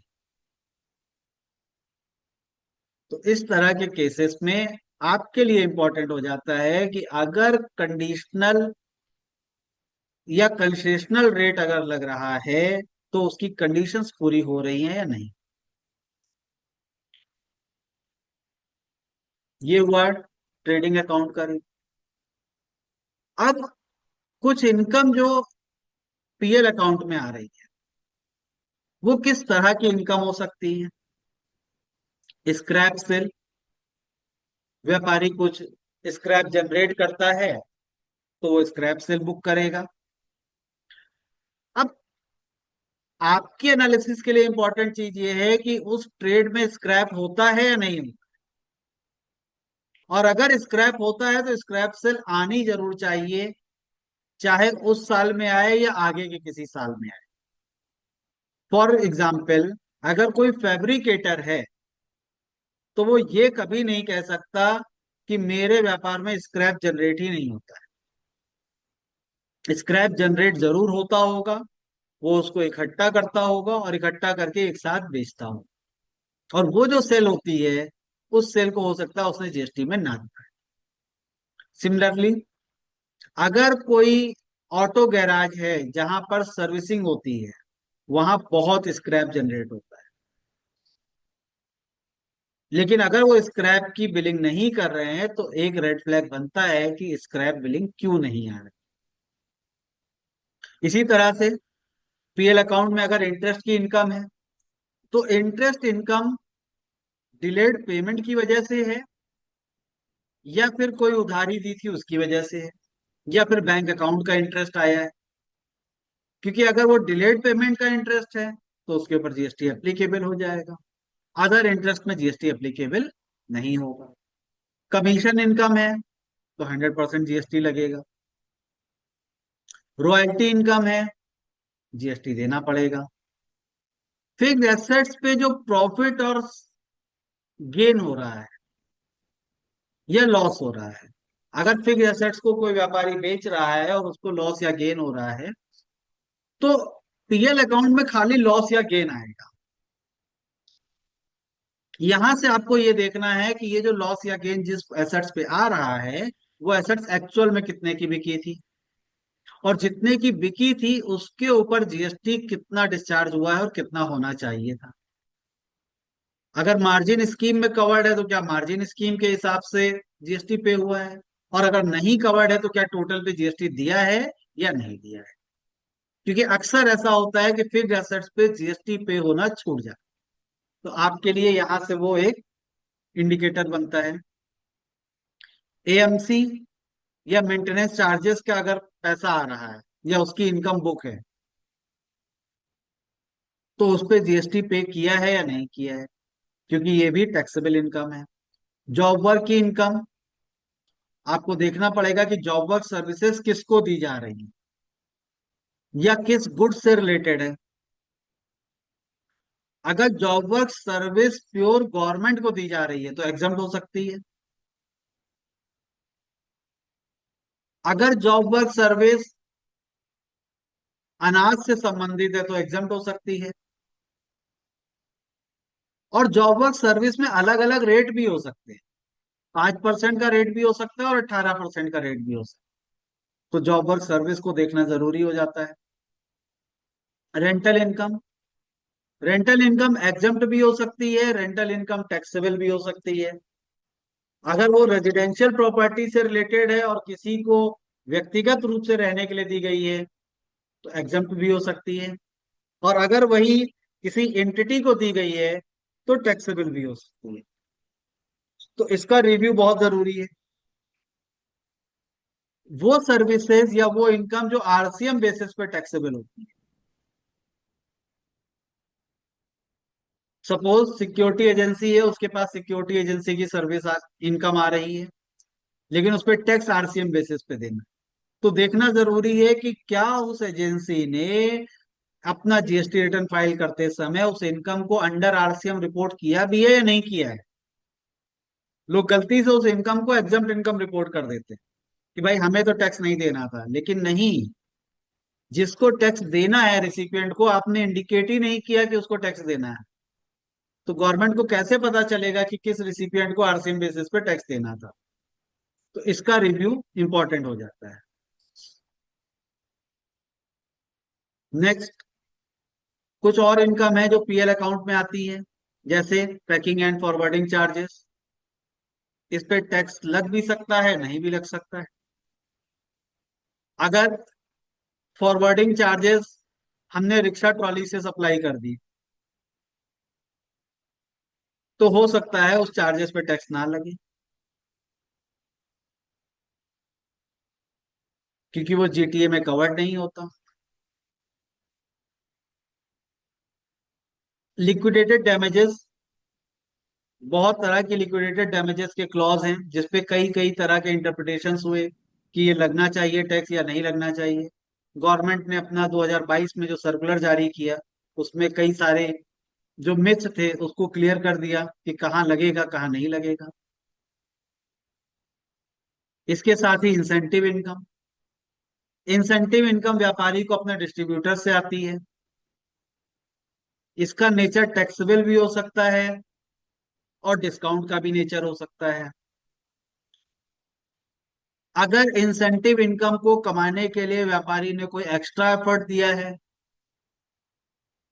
किसी तरह की सर्विस की सप्लाई की है, तो वो टैक्सेबल नेचर में जाएगा। और अगर वो इंसेंटिव इनकम उसको वॉल्यूम अचीव करने से हुई है,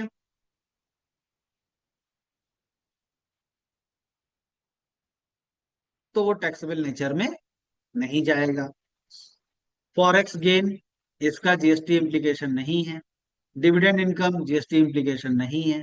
इंश्योरेंस क्लेम किया है, क्लेम का पैसा है, इनकम तो है, बट जीएसटी एप्लीकेबल नहीं होगा।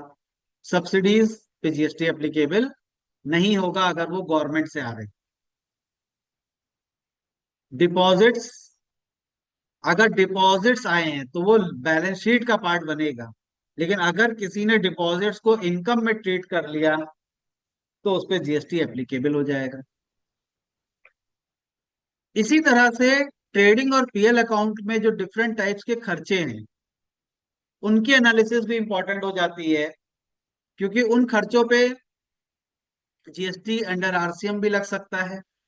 उन खर्चों से ये भी पता चलता है कि अगर इस पे व्यापारी ने जीएसटी पे किया था तो उस पे आईटीसी मिलना चाहिए या नहीं मिलना चाहिए।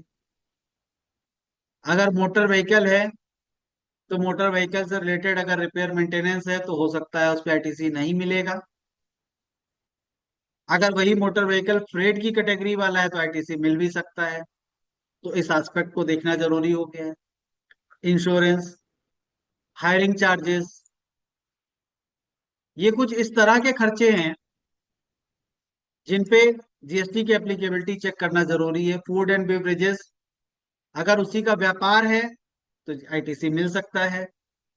व्यापार नहीं है, एम्प्लॉयज के लिए अरेंज किया तो आईटीसी नहीं मिलेगा। स्टाफ वेलफेयर एक्सपेंस आईटीसी नहीं मिलेगा।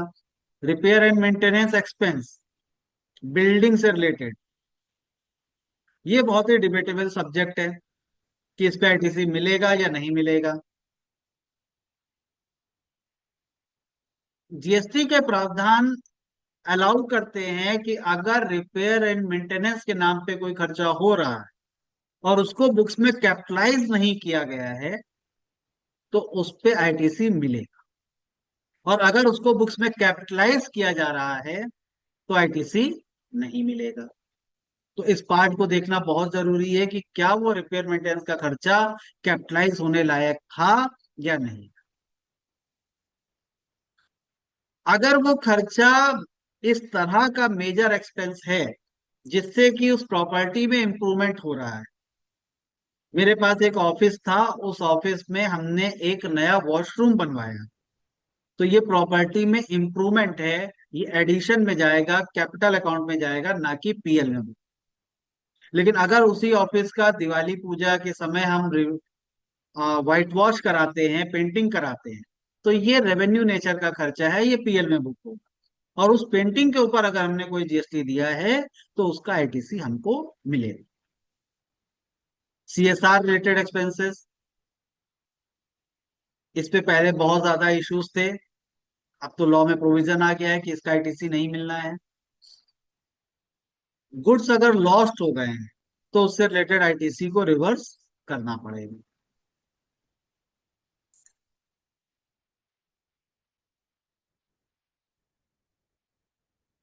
कुछ एक्सपेंस ऐसे हैं जिसपे आरसीएम की एप्लीकेबिलिटी है।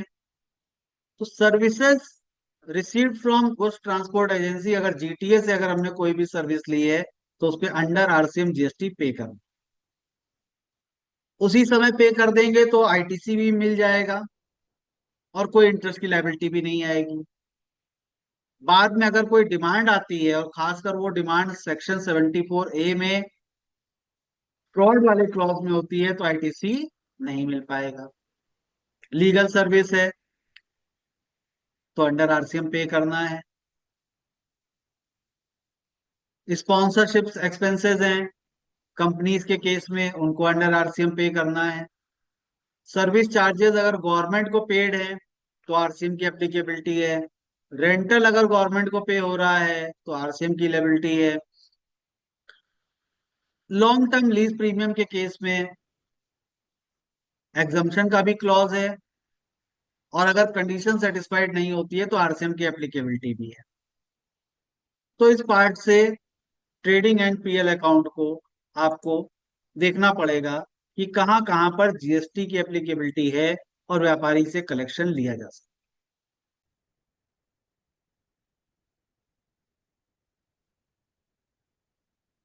इसके बाद आता है बैलेंस शीट।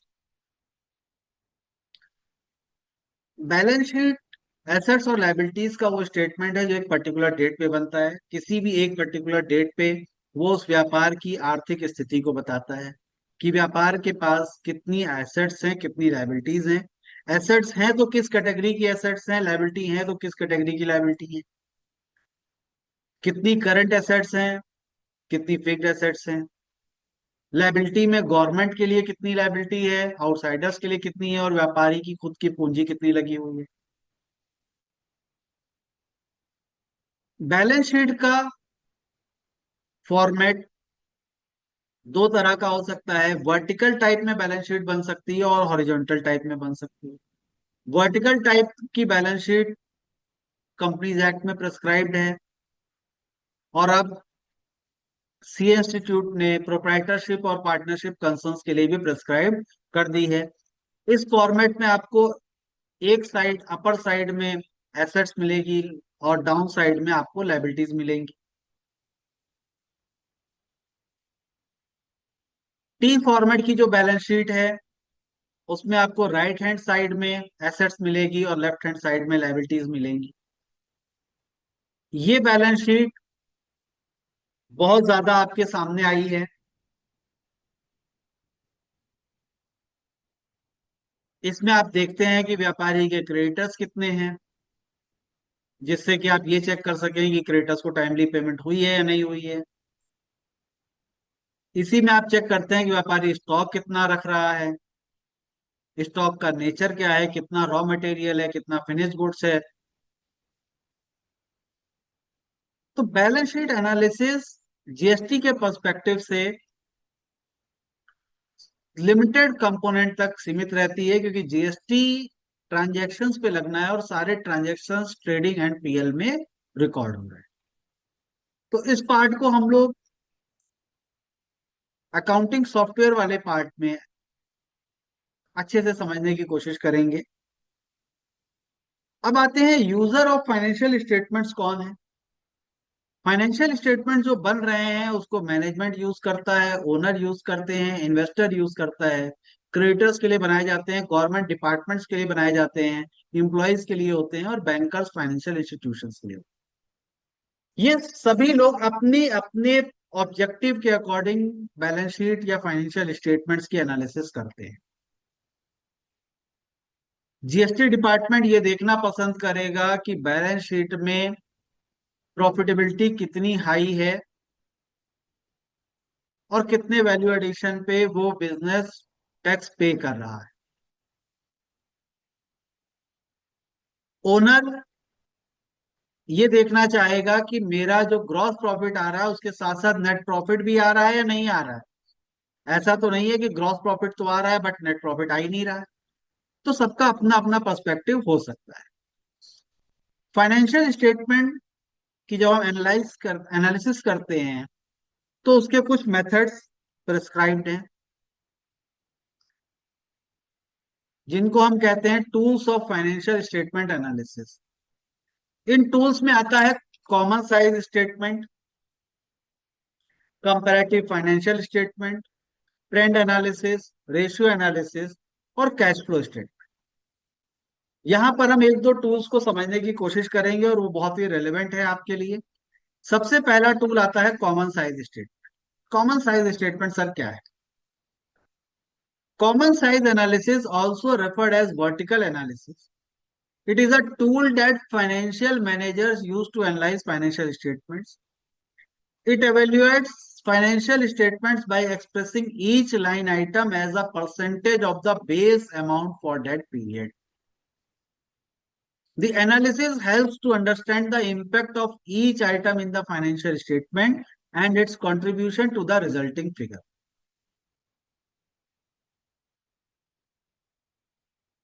अगर एक एग्जाम्पल के माध्यम से इसको समझा जाए, आपके पास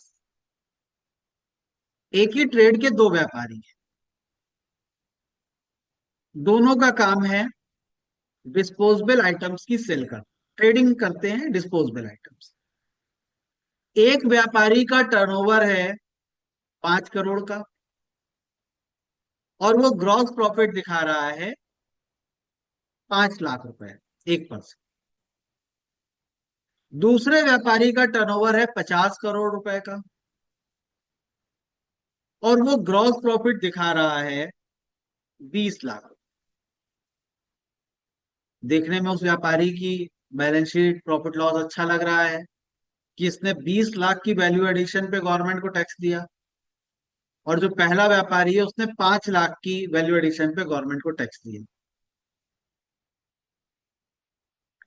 लेकिन समझने की जरूरत यह है कि इंडस्ट्री का ट्रेंड क्या है, और इंडस्ट्री के ट्रेंड को समझने के लिए उस इंडस्ट्री के अलग अलग व्यापारियों को आपको एक कॉमन साइज पे लाना पड़ेगा। और कॉमन साइज स्टेटमेंट ये कहता है कि किसी भी एक फिगर को बेस अमाउंट बना लीजिए। सपोज हमने बेस अमाउंट बना लिया सेल्स को। अब सेल्स से यहाँ चेक करना है कि सेल्स का कितना परसेंट उसने प्रॉफिट डिक्लेयर किया है और कितना परसेंट दूसरे ने किया है। पहला व्यापारी 5 करोड़ की सेल पे 5 लाख का प्रॉफिट दिखा रहा है, वो 1% प्रॉफिट दिखा रहा है। दूसरा व्यापारी 50 करोड़ की सेल पे 20 लाख का प्रॉफिट दिखा रहा है, वो 0.4% प्रॉफिट दिखा रहा है। तो परसेंटेज टर्म में पहला व्यापारी ज्यादा वैल्यू एडिशन दिखा रहा है, दूसरा व्यापारी कम वैल्यू एडिशन दिखा रहा है। इसी मेथड से आप हर एक आइटम को चेक कर सकते हैं कि पहले व्यापारी ने अपनी कॉस्ट ऑफ गुड्स सोल्ड कितना परसेंट दिखाई है, उसने अपने एम्प्लॉयज के एक्सपेंस कितना परसेंट दिखाया है, फाइनेंस कॉस्ट कितनी परसेंट दिखाई है। हर एक एक्सपेंस को कॉमन साइज में रख के आप इंडस्ट्री का ट्रेंड निकाल सकते हैं। और फिर उस ट्रेंड से अगर किसी केसेस में मेजर वेरिएशंस आ रहे हैं तो उनके फाइनेंशियल अकाउंट्स की डिटेल्ड स्क्रूटनी की जा सकती। तो ये एक बहुत ही इंपॉर्टेंट टूल है दो बिजनेसेस, डिफरेंट टाइप के बिजनेसेस को एनालाइज करने में, या एक ही व्यापारी के अलग अलग वर्षों के बिजनेस को एनालाइज करने में। Common size statement, common size tool बहुत इंपॉर्टेंट है। नेक्स्ट आता है कंपैरेटिव फाइनेंशियल स्टेटमेंट। अगर हम कंपैरेटिव फाइनेंशियल स्टेटमेंट्स की बात करें तो यहां पर आप दो अलग अलग व्यापारियों के फाइनेंशियल स्टेटमेंट्स या दो अलग अलग पीरियड के एक ही व्यापारी के फाइनेंशियल स्टेटमेंट्स को कंपेयर तो करते हैं, लेकिन उसका साइज कॉमन नहीं। यहां पर वो आपको ये बताता है कि comparative financial statements present a review of the past activities and their cumulative effect on the financial position of the country. पिछले साल से करंट ईयर में या पिछले 2 सालों से करंट ईयर में क्या इंप्रूवमेंट आया है, क्या चेंजेस हुए हैं, वो आप कंपैरेटिव फाइनेंशियल स्टेटमेंट्स में देखें। अगर इसका फॉर्मेट देखें तो एक व्यापारी के प्रीवियस ईयर का 2025 का अकाउंट हो गया, दूसरा अकाउंट 31 मार्च 26 का हो गया। यहां पर वो एब्सोल्यूट चेंजेस बताएगा कि कितना एब्सोल्यूट चेंज हुआ फिगर्स में, और फिर आप उसको परसेंटेज टर्म में निकाल सकते। इस पार्ट से ये एनालिसिस की जाती है कि व्यापारी के सेल्स में कितनी ग्रोथ हो रही है, परचेज में कितनी ग्रोथ है, प्रॉफिट कितने परसेंटेज से बढ़ रहा है, और अदर एक्सपेंसेस में क्या ग्रोथ है। ऐसा तो नहीं है कि सेल्स का परसेंटेज तो कम हो रहा है लेकिन कॉस्ट का परसेंटेज बढ़ रहा है, या सेल्स 100 रुपए से बढ़ करके 110 रुपए हुई, 10% से ग्रोथ हुई, लेकिन परचेज जो पिछले साल 80 रुपए की थी वो बढ़ के 100 रुपए हो गई। तो नेट में तो 10 रुपए का प्रॉफिट हुआ लेकिन परचेज की वैल्यू बढ़ी हुई है, इसका मतलब है ग्रॉस प्रॉफिट कम हो गया। तो ऐसा तो नहीं कि आईटीसी को मैनेज करने के लिए परचेज को बढ़ा के दिखाया गया हो। तो ये एस्पेक्ट इंपॉर्टेंट हो जाता है कि आप कंपैरेटिव फाइनेंशियल एनालिसिस करें। इसके बाद आता है ट्रेंड एनालिसिस। ट्रेंड एनालिसिस एक टूल है जहां पर डायग्राम में हम लोग चेक करते हैं कि दो चीजों का ट्रेंड कैसा चल रहा है। इसके अपने बेनिफिट्स हैं कि ये अलग अलग तरह के ट्रेंड्स को आपको प्लॉट करके दिखाता है डायग्राम के फॉर्मेट में, जिससे कि एक स्नैपशॉट से आप चेक कर सकते हैं कि किस में क्या डिफरेंस चल रहा है। जैसे अगर आप यहाँ पर देखेंगे, एक ट्रेंड एनालिसिस का स्नैपशॉट दिखाया गया है कि ग्रॉस मार्जिन तो बहुत तेजी से बढ़ रहा है, लेकिन रेवेन्यू उतनी तेजी से नहीं बढ़ रही है। या फिर कॉस्ट ऑफ रेवेन्यू, जो माल को खरीदने की लागत है, वो काफी कम है। तो यहाँ पर आप पिक्चर के माध्यम से आप एक एनालिसिस कर सकते हैं। नेक्स्ट आता है रेशियो एनालिसिस। यहाँ पर डिफरेंट टाइप के रेशियोज की एनालिसिस की जाती है। ये एनालिसिस बैंकिंग इंडस्ट्री के लिए बहुत इंपॉर्टेंट है। और अगर डिफरेंट रेशियोज की बात करें तो इसमें liquidity ratio, profitability ratio, solvency ratio, turnover ratio, earning ratio, multiple types के रेशियोज होते हैं। जीएसटी पर्सपेक्टिव से प्रॉफिटेबिलिटी रेशियो सबसे ज्यादा इंपॉर्टेंट है कि वो व्यापार अपने बिजनेस में कितना प्रॉफिट शो कर रहा है, क्योंकि जीएसटी का कैलकुलेशन उसी वैल्यू एडिशन पे होगा। गवर्नमेंट को उतना ही नेट रेवेन्यू मिलना है। And second point, turnover ratio. ये भी बहुत इंपॉर्टेंट है कि व्यापारी अपने व्यापार में जितनी फिक्स्ड एसेट्स दिखा रहा है या जितनी इन्वेंट्री शो कर रहा है, उसके हिसाब से उसका टर्नओवर क्या जा। ऐसा तो नहीं है कि उसने अपने व्यापार में फिक्स्ड एसेट्स में सेटअप तो 1 करोड़ रुपए का लगा रखा है, लेकिन टर्नओवर उसका साल का 2 ही करोड़ रुपए है। तो ये रेशियो आपको बताएगा कि इसका मतलब ये है कि फिक्स्ड एसेट्स का यूटिलाइजेशन तो हो रहा है, लेकिन उसका करस्पॉन्डिंग टर्नओवर शो नहीं किया जा। या इन्वेंट्री तो दिख रही है कि शॉप में जब विजिट की थी तो इन्वेंट्री तो 1 करोड़ रुपए की थी, लेकिन उसके कंपैरेटिव टर्नओवर काफी कम है।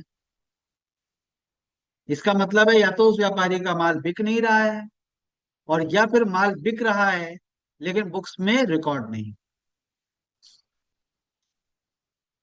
कैश फ्लो स्टेटमेंट, ये कैश की पूरी पोजीशन बताता है। जीएसटी के पर्सपेक्टिव से बहुत ज्यादा इंपॉर्टेंट नहीं है, बट अगर आपको कैश एनालिसिस चेक करनी है कि बिजनेस में पैसा कैसे आ रहा है और वो कहाँ कहाँ यूज हो रहा है, तो आप कैश फ्लो स्टेटमेंट देख सकते हैं। ये इस टाइप का स्टेटमेंट होता है जो 3 एक्टिविटीज में डिवाइडेड है कि ऑपरेटिंग एक्टिविटीज से कितना कैश आया, कहाँ उसको इन्वेस्ट किया, और वो पैसा किस फाइनेंसिंग के थ्रू आया था, खुद का फंड लगा था या बैंक से पैसा लिया। अब इन्हीं फाइनेंशियल स्टेटमेंट्स को अगर हम जीएसटी के पर्सपेक्टिव से देखें, तो टर्नओवर एनालिसिस, जो कि हम लोगों ने पीछे देखा कि जीएसटीआर 1 में आपके पास जो टर्नओवर रिपोर्ट होके आ रहा है, उसको बुक्स ऑफ अकाउंट से आपको देखना है कि वो मैच कर रहा है या नहीं कर रहा, और वो टर्नओवर सेग्रीगेटेड है या नहीं है। क्योंकि सेल्स की फिगर तो 1 करोड़ लिखी है, लेकिन ऐसा तो नहीं वो 1 करोड़ पूरा एग्जेम्प्टेड सेल है। तो सेग्रीगेशन होना बहुत जरूरी है। कस्टमर से एडवांसेस आए हैं या नहीं आए हैं, और अगर एडवांसेस आए हैं तो सर्विस इंडस्ट्री के केस में उस एडवांस पे टैक्स पे हुआ है या नहीं हुआ है। क्योंकि ये देखा गया है कि लोगों को इस प्रावधान के बारे में पूरी जानकारी नहीं है और एडवांस पे टैक्स पे नहीं करते। आईटीसी वैलिडेशन, कि जो आईटीसी 2B में आ रहा है वो बुक्स ऑफ अकाउंट से मैच हो रहा है या नहीं हो रहा है। और अगर मैच हो रहा है तो वो मैच क्यूमुलेटिव बेसिस पे है या आइटम वाइज मैचिंग है।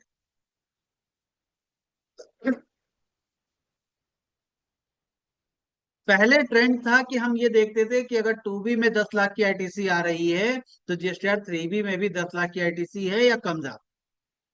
ये नहीं देखते थे कि टू बी में 10 लाख की आईटीसी तो एबीसी से आ रही है, लेकिन व्यापारी ने जो 10 लाख की आईटीसी ली हुई है वो डीईएफ से आई हुई आईटीसी ली है। तो पार्टी वाइज मैचिंग नहीं चेक की जा रही थी। लेकिन जब बुक्स ऑफ अकाउंट से चेकिंग की बात आती है तो पार्टी वाइज मैचिंग चेक करना बहुत जरूरी है। आईटीसी रिवर्सल हो रही है नहीं हो रही, अगर एग्जेम्प्टेड सप्लाईज है तो क्या उतनी आईटीसी रिवर्स की जा रही है, अगर नॉन बिजनेस पर्पज से परचेज हुई है तो क्या वो आईटीसी रिवर्स हो रही है, उसका वैलिडेशन चेक करना है। ये भी बुक्स ऑफ अकाउंट्स का पार्ट। जीएसटी लाइबिलिटी और पेमेंट के रिकॉर्ड्स मेंटेन हो रहे हैं या नहीं हो रहे हैं। हम लोगों ने पार्ट वन में पढ़ा था कि व्यापारी को GST payable, ITC claimed, ITC utilize, net payment, इसका रिकॉर्ड मेंटेन करना है। तो जो जीएसटी पेबल बैलेंस शीट में दिखाया जा रहा है वो पे हुआ है या नहीं हुआ है। Tax liabilities as per books, tax liabilities as per returns match कर रही हैं या नहीं कर रही हैं। अगर डिलेड पेमेंट हुआ है तो उस पे इंटरेस्ट पे किया गया है या नहीं, लेट फीस पे की गई है या नहीं। अगर किसी तरह के एडजस्टमेंट्स आ रहे हैं, बुक्स ऑफ अकाउंट्स में एडजस्टमेंट एंट्रीज पास हुई हैं, फॉर एग्जांपल मुझे 31 मार्च 2026 में एक व्यापारी से कमीशन लेना था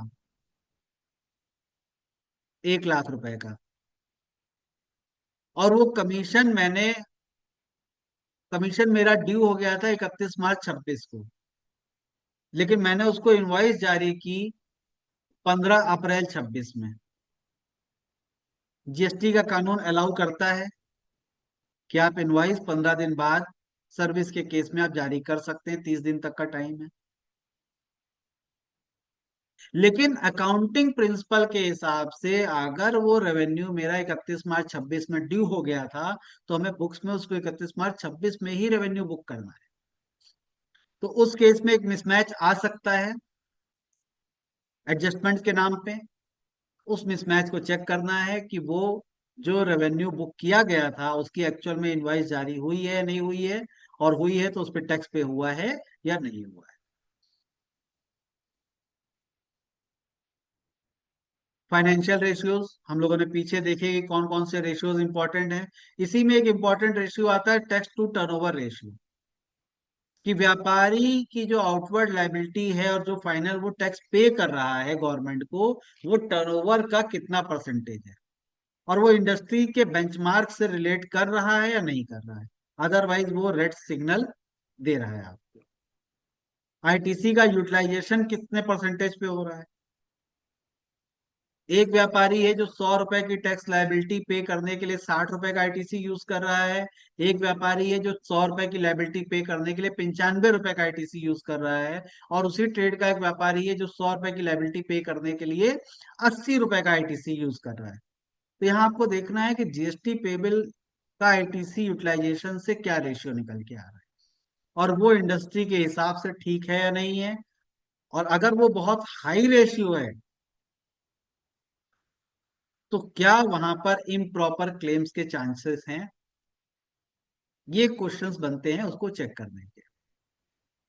कंटीजेंट लायबिलिटी, बिजनेस एसएससी को अपने बुक्स ऑफ अकाउंट्स में अगर उसकी कोई पुरानी डिमांड चल रही है, किसी भी तरह की कंटीजेंट लायबिलिटी है, उसका जीएसटी विभाग से डिस्प्यूट हो सकता है, उसका इनकम टैक्स विभाग से डिस्प्यूट हो सकता है, उसका किसी भी गवर्नमेंट अथॉरिटी से डिस्प्यूट हो सकता है, किसी व्यापारी से डिस्प्यूट हो सकता है, और व्यापारी को लगता है कि ये लायबिलिटी हमें फ्यूचर में पे करनी पड़ सकती है, तो उस लायबिलिटी को वो कंटीजेंट लायबिलिटी के रूप में नोट्स टू अकाउंट्स में दिखाएगा, जो हम लोगों ने पार्ट वन में चर्चा की।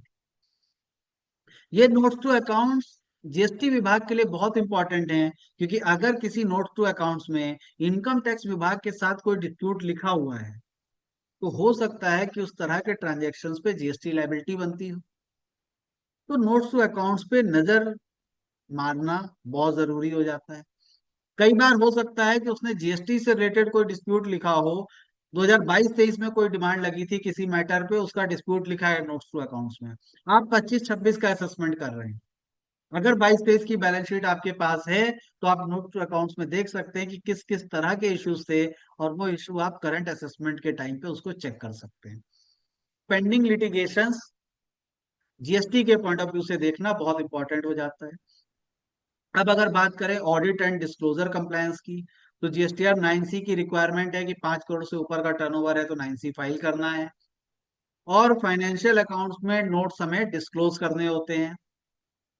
9 और 9C में आपके पास बहुत सारी ऐसी इंफॉर्मेशन आती है जो बुक्स ऑफ अकाउंट से निकल के आती है, जैसे टर्नओवर रिकंसिलिएशन कि वो बुक से मैच कर रहा है कि नहीं, सेग्रीगेशन, टर्नओवर का प्रॉपर सेग्रीगेशन आता है, टैक्स लायबिलिटी जो पेड होनी चाहिए और कितनी पेबल थी उसका सेग्रीगेशन आता है, आईटीसी की डिटेल्स आती है। आईटीसी में एनुअल अकाउंट्स ही ऐसा स्टेटमेंट है जहां पर आपको ब्रॉड फॉरवर्ड और कैरी फॉरवर्ड आईटीसी पता चलती है। पहले कैरी फॉरवर्ड आईटीसी टेबल 8 में पता चल जाती थी, लेकिन ब्रॉड फॉरवर्ड आईटीसी का जानकारी नहीं हो पाती थी। लास्ट एनुअल रिटर्न में इसको टेबल 6 में डाला गया, जो अब आपको ब्रॉड फॉरवर्ड आईटीसी भी बता देता है। ये डिमांड अगर 3B में आ जाए, अगर brought forward ITC GSTR 3B का पार्ट बन जाए तो एनालिसिस बहुत अच्छी हो सकती है। एडवांसेस पे कितना टैक्स पे हुआ ये आपको एनुअल अकाउंट से पता चल जाता है। बैंक स्टेटमेंट्स को देखना बहुत जरूरी है एडवांसेस के पर्सपेक्टिव से, कि बैंक स्टेटमेंट में एडवांस में पेमेंट तो आ गई लेकिन टैक्स पे नहीं किया, तो यहाँ पर टाइमिंग डिफरेंस आता है, गवर्नमेंट को टैक्स मिलने में डिले हो रहा है। डेबिट क्रेडिट नोट के एडजस्टमेंट्स आपको यहाँ पता चलते हैं। 9C के अगर पॉइंट देखें तो वहां भी टर्नओवर रिकंसिलिएशन की बात होती है, टाइमिंग मिसमैच चेक होती है, एक्सपेंसेस एनालिसिस की जाती है कि आईटीसी कितनी तरह की है। टेबल 14 है जो सारे एक्सपेंसेस की डिटेल्स की बात करती है। अभी वो टेबल एक ऑप्शनल टेबल है, बट वहां पर सारे एक्सपेंसेस को रिकॉर्ड करना है, भविष्य में जब भी वो मैंडेटरी होगी। अनरिकंसाइल्ड आइटम्स की डिटेल्स 9C में आती है। अगर इसको हम लोग कंक्लूड करें तो जीएसटीआर 9 और जीएसटीआर 9C ये दोनों ही फाइनेंशियल स्टेटमेंट से डायरेक्टली लिंक्ड है, और व्यापारी के फाइनेंशियल स्टेटमेंट से रिलेटेड एनालिसिस या डेटा आपको इन दोनों स्टेटमेंट्स में मिलता है।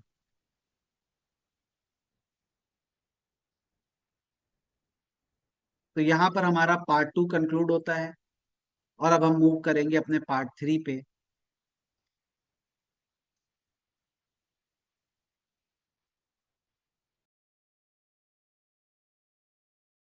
पार्ट 3 में हम लोग चर्चा करेंगे कि फाइनेंशियल स्टेटमेंट्स को बनाने के लिए कितनी तरह के अकाउंटिंग सॉफ्टवेयर यूज हो रहे हैं, और सबसे ज्यादा यूज किए जाने वाले अकाउंटिंग सॉफ्टवेयर या जिनसे आपका इंटरेक्शन ज्यादा होता है वो कौन से हैं, उसमें किस तरह की अकाउंटिंग एंट्रीज होती हैं, और किस तरह के रिकॉर्ड्स मेंटेन होते हैं।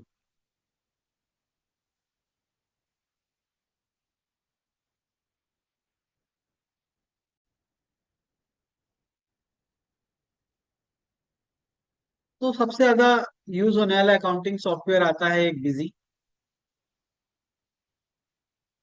अगर बिजी की बात करें तो बिजी में किसी भी अकाउंटिंग सॉफ्टवेयर में उसके कुछ फीचर्स होते हैं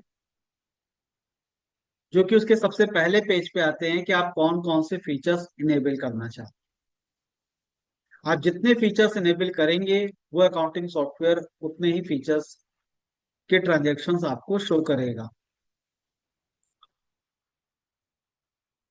सेल्स रजिस्टर, एक अकाउंटिंग सॉफ्टवेयर में अगर आपको सेल्स रजिस्टर निकालना है, जो सबसे पहला डॉक्यूमेंट है किसी भी जीएसटी डिपार्टमेंट के लिए, आप वो सेल्स रजिस्टर जनरेट कर सकते हैं। सेल्स रजिस्टर बिजी से निकालने का क्लियर पाथ है, display, GST report, GST register, cell register, इस तरह से इसका डिस्प्ले आता है। आप डिस्प्ले में जाएंगे, सेल्स रजिस्टर में जाएंगे, जीएसटी रिपोर्ट्स में जाएंगे, सेल्स रजिस्टर में जाएंगे, तो ये आपसे पूछेगा कि कैसे निकालना है, लोकल या सेंट्रल या कंबाइंड। अगर आपको दोनों सेल्स का निकालना है तो फिर ये पूछता है कि बिल वाइज चाहते हैं, एचएसएन कोड वाइज चाहते हैं, आइटम वाइज चाहते हैं। जिस फॉर्मेट में आप चाहेंगे उस फॉर्मेट में आपको सेल रजिस्टर मिलेगा। बी टू बी चाहिए, बी टू सी चाहिए, या बोथ, दोनों निकाल लिए। फिर आप जब अंदर जाएंगे तो ये पूछेगा कि किस कैटेगरी का निकालना है, ग्रुप निकालना है या ऑल निकालना है, क्या पीरियड रखना है।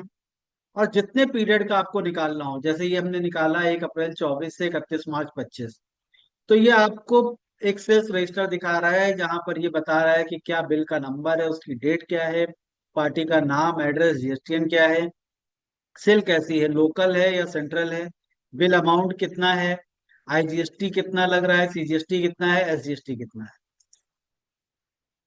इसको आप एक्सपोर्ट कर सकते हैं। एक्सपोर्ट करने के सारे फॉर्मेट हैं, एक्सेल में आ जाएगा, गूगल पे आ जाएगा, पीडीएफ में आ जाएगा, जैसे चाहे वैसे एक्सपोर्ट कर लीजिए।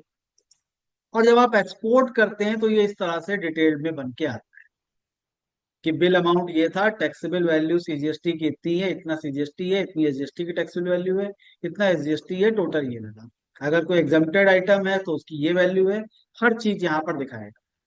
कोई अदर अमाउंट भी लिया गया है सेल्स में, जैसे कई बार होता है इनवाइस के ऊपर फ्रेट चार्ज कर देते हैं लेकिन उस पर जीएसटी चार्ज करना छोड़ देते हैं, या पैकिंग एक्सपेंस चार्ज किया बट जीएसटी चार्ज नहीं की, तो वो आपको रिपोर्ट में ही मिल जाएगा। सेम फॉर्मेट में परचेज रजिस्टर आप निकाल सकते हैं, display GST report, GST register, purchase register. Same sales की तरह इसका भी फॉर्मेट है। सबसे पहले आप जाएंगे जीएसटी रिपोर्ट्स में, फिर आप जाएंगे परचेज रजिस्टर में, वो वही पूछेगा लोकल निकालना है, सेंट्रल निकालना है, या बोथ, बिल वाइज या एचएसएन कोड वाइज या आइटम वाइज। और ये करते हुए सेम यहाँ पर आप पीरियड देते हुए परचेज रजिस्टर निकाल सकते हैं। इस टाइप से ही परचेज रजिस्टर आ जाएगा। जब आप इसको एक्सेल में एक्सपोर्ट कराएंगे तो एक्सपोर्ट करने पे ये ऑल पार्टी के साथ इस तरह से आपको दिखाई देगा। अब आप अगर ये चाहते हैं कि इसमें आपको एचएसएन भी मिल जाए, क्वांटिटी भी मिल जाए, तो उसके लिए आपके पास एक दूसरा सप्लाई आउटवर्ड रजिस्टर दिया है, जहां पर आप एचएसएन वाइज या जीएसटी की टेबल वाइज आप डेटा निकाल सकते हैं। हमने यहाँ सिलेक्ट किया कि एचएसएन वाइज क्वांटिटी वाइज निकालना है, तो ये क्वांटिटेटिव डेटा प्रोवाइड करा देता है। तो अगर कोई व्यापारी इलेक्ट्रॉनिक रिकॉर्ड्स बिजी में मेंटेन कर रहा है और वो ये कह रहा है कि सर मेरे पास क्वांटिटेटिव रिकॉर्ड्स नहीं है, तो आप उसके बिजी से ये रिकॉर्ड्स आसानी से निकाल सकते हैं, एक्सपोर्ट कर सकते हैं उसको एक्सेल में। और एक्सेल में वो सेम वैसे ही व्यू आएगा जैसे आपने पीछे का व्यू देखा था। सेम फॉर्मेट में इनवर्ट का रजिस्टर निकाला जा सकता है। उसमें भी आपके पास टेबल वाइज डेटा आ जाएगा कि बी टू बी सप्लाईज कितनी है, बी टू सी कितनी है। और यहाँ पर आप टू बी रजिस्टर को भी इंपोर्ट करा सकते हैं और उससे रिकंसाइल कर सकते हैं। टू बी रजिस्टर है, आपने टू बी रिपोर्ट को सिलेक्ट किया, उसकी जेएसएन फाइल को इंपोर्ट कराया, ये पाथ है उसका, यहाँ से इंपोर्ट करा के वो रजिस्टर इसमें सेव हो गया। और फिर उसके बाद जब आप टू बी का डेटा देखेंगे तो वो आपको शो कर देगा कि टू बी में कितनी परचेज आ रही है। और यहीं से व्यापारी इसको रिकंसाइल कर रहे हैं। जब हम यहाँ पर रिकंसाइल चलाते हैं टू बी, तो ये रिकंसाइल में हमें ये दिखाता है कि बुक्स में क्या एंट्री थी और टू बी में क्या एंट्री है, और वो मैच कर रही है या मिसमैच। अगर मिसमैच होगी तो वो सारे आइटम्स रेड्स में दिखा देगा। अब मिसमैच का रीजन कुछ भी हो सकता है। मिसमैच इनवाइस नंबर में हो सकता है, इनवाइस की डेट में हो सकता है, अमाउंट में हो सकता है, लेकिन वो पूरा रिकंसिलेशन प्रोवाइड करा दे। अब एक पॉइंट आता है कि अगर आपको स्टॉक निकालना है रेट वाइज, कि व्यापारी के पास कितना स्टॉक है रेट वाइज, आपको वो रिपोर्ट मिल सकती है। उसका पाथ है डिस्प्ले में stock status tax rate wise. तो टैक्स रेट वाइज वो बता देगा कि जो टोटल क्लोजिंग स्टॉक आ रहा है, रेट वाइज उसका ब्रेकअप क्या है। तो जो आपको पहले ट्रेडिंग अकाउंट मिलता था, अगर उस तरह से आप रेट वाइज ब्रेकअप चाहते हैं तो वो भी अकाउंटिंग सॉफ्टवेयर से निकल आएगा। इसी तरह से अगर आप एचएसएन वाइज स्टॉक स्टेटमेंट चाहते हैं, या एचएसएन वाइज आप पूरी टैक्स की एनालिसिस करना चाहते हैं, तो एचएसएन वाइज रिपोर्ट आ जाएगी कि किस एचएसएन आइटम का ओपनिंग स्टॉक क्या था, कितना इन हुआ, कितना आउट हुआ, कितना क्लोजिंग स्टॉक हुआ। तो आप देख रहे होंगे जो हमने अपनी सबसे पहली स्लाइड में डिस्कस किया था कि रियल टाइम बेसिस पे अकाउंटिंग हो रही है, सिर्फ एक पहली एंट्री करते ही सारी रिपोर्ट्स रेडी हो जाती हैं, सारे फाइनेंशियल स्टेटमेंट्स रेडी हो जाते हैं। यहाँ से अगर आप प्रोडक्शन वाउचर भी देखना चाहें मैन्युफैक्चरिंग के केस में, तो आप उनकी प्रोडक्शन लिस्ट में जा सकते हैं और देख सकते हैं कि आइटम को बनाने में कितना रॉ मटेरियल यूज हो रहा है। अगर कोई व्यापारी 1,000 पीस बना रहा है किसी प्रोडक्ट की, तो कितना रॉ मटेरियल यूज कर रहा है, वो पूरी डिटेल आपको यहाँ से मिलती है। तो यहाँ पर आप वो इनपुट आउटपुट रेशियो के एनालिसिस कर सकते हैं जो हम लोगों ने मैन्युफैक्चरिंग वाली स्लाइड में पढ़ी थी, कि कहीं वो रॉ मटेरियल बहुत ज्यादा तो नहीं दिखा रहा है, और जो दिखा रहा है उसका रेशियो सही है कि नहीं। फॉर एग्जाम्पल आप कॉन्ट्रैक्टर्स के केस में देखते हैं कि कॉन्ट्रैक्टर्स अपनी आउटवर्ड लायबिलिटी को सेट ऑफ करने के लिए जो आईटीसी लेते हैं, वो सीमेंट और सरिया की आईटीसी बहुत ले लेते हैं। जबकि ये फैक्ट है कि किसी भी कंस्ट्रक्शन को करने में, उसको बनाने में सीमेंट सरिया का एक लिमिटेड अमाउंट यूज होता है, उसके अलावा भी उसमें बालू, मोरंग, गिट्टी और अदर मटेरियल्स का यूज होता है, लेबर का यूज होता है। लेकिन हमेशा आपको कॉन्ट्रैक्टर के केस में सीमेंट सरिया की आईटीसी दिखेगी, और यही एक बहुत बड़ा कारण भी है कि उस ट्रेड में सेंसिटिविटी हमेशा बनी रहती है। तो यहां से आप इनपुट आउटपुट रेशियो चेक कर सकते हैं। आप अगर एक आइटम का बिल खोल करके देखना चाहें, तो आप वो पूरा मटेरियल बता देगा कि जो आइटम बना है वो कितने पीस बने और कितनी चीजें उसमें यूज हुई। ईवे बिल का रजिस्टर आपको यहीं पर मिल जाएगा, क्योंकि आजकल सारे ईवे बिल अकाउंटिंग सॉफ्टवेयर से ही बन रहे हैं। तो ईवे बिल कितने बने, किस डेट से किस डेट तक, उसका रजिस्टर आपको यहाँ पे मिल जाएगा। ईवे बिल रजिस्टर से आप डिटेल्स चेक कर सकते हैं, उसको एक्सपोर्ट कर सकते हैं एक्सेल में। फिर अगला पार्ट आता है कि आजकल रिसेंट ईयर्स में, शुरू के सालों में कम देखने में आया था, 17-18 से लेकर 19-20-21 तक। लेकिन अब जब टैक्स का कलेक्शन कम हुआ है, तो असेसमेंट में एजिंग एनालिसिस बहुत होने लगी है। हर केस में क्रेडिटर्स का लेजर मांगा जा रहा है देखने के लिए कि पेमेंट 180 दिन में हुई है या नहीं हुई है। नहीं हुई है तो आईटीसी रिवर्स कराना है। अब ये 180 दिन वाली कैलकुलेशन कैसे की जाए, या क्या इसकी कोई रेडीमेड रिपोर्ट अवेलेबल है जो निकाली जा सकती है? तो आंसर इज यस। आप अपने व्यापारी का क्रेडिटर्स की एजिंग निकाल सकते हैं, और वो एजिंग किसी भी डेट पे अगर आप देखना चाहेंगे कि 31 मार्च को जो बैलेंस आ रहा है क्रेडिटर्स का, उसकी एजिंग क्या है, कितने कितने दिनों पुराना बैलेंस है, तो ये पूरी डिटेल प्रोवाइड करेगा कि 30 दिन से ऊपर कितना है, 30 से 60 दिन में कितना है, 60 से 90 में क्या है, सारी डिटेल देगा। सेम फैशन में आप डेटर्स एनालिसिस भी कर सकते हैं कि जो व्यापारी अपनी उधारी दिखा रहा है वो कितने समय पुरानी है।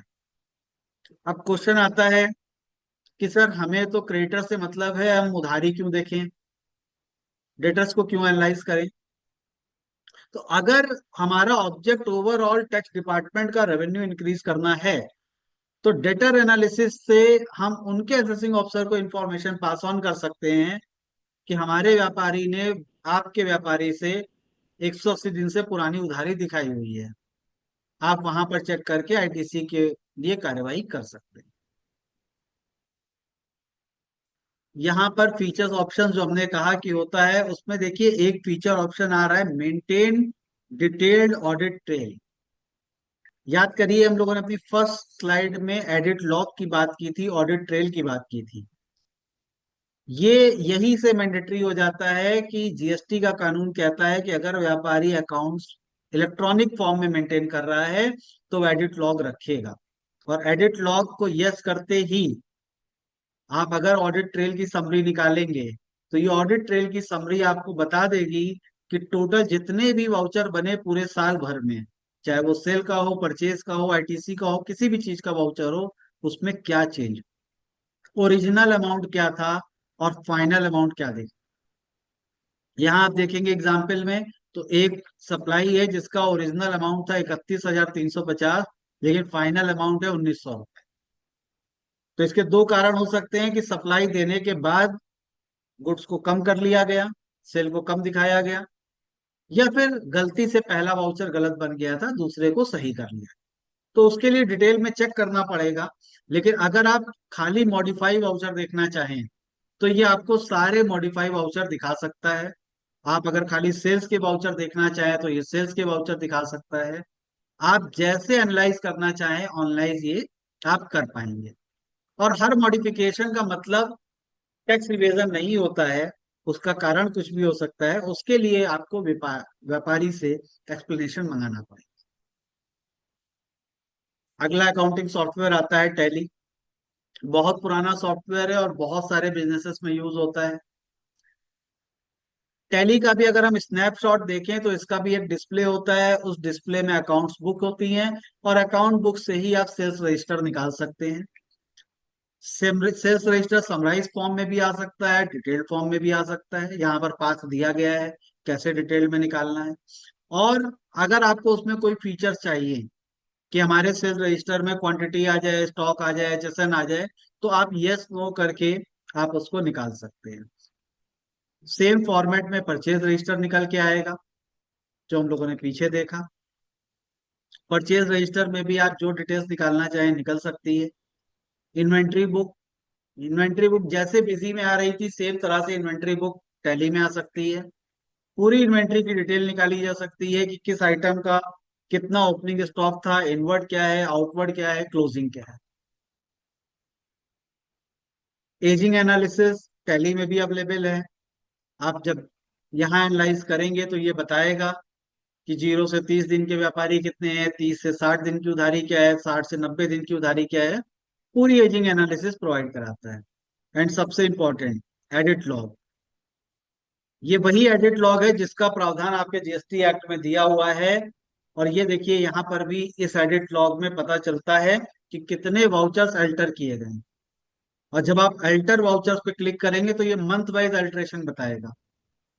और जब आप किसी एक मंथ के वाउचर को देखेंगे तो ये उतने वाउचर्स के नंबर्स दिखाएगा। और यहाँ बताएगा कि वो कैंसिल हुआ है, डिलीट हुआ है, मॉडिफाई हुआ है, क्या हुआ है, सब बताएगा। और किसी एक डिटेल्ड वाउचर पे आप चले जाएंगे तो वो आपको ये भी बताएगा कि उसमें क्या मॉडिफिकेशन किया है, और अगर उसको डिलीट किया गया है तो उसमें क्या एंट्रीज थी जिसको डिलीट किया गया।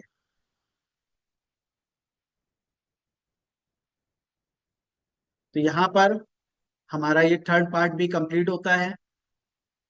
हम लोगों ने अपने तीनों पार्ट में जीएसटी एक्ट के प्रावधान, फाइनेंशियल स्टेटमेंट्स को बनाने के तरीके और उसको एनालाइज करने के मेथड समझे, और एक स्नैपशॉट अकाउंटिंग सॉफ्टवेयर का समझा कि जो हमारे लिए रिलेवेंट रिपोर्ट है, sales, purchase, stock, debtors, creditors, audit log, वो कैसे निकाली जा सकती। आई होप कि आज का सेशन आप सबके लिए बेनिफिशियल होगा। जय हिंद, जय भारत।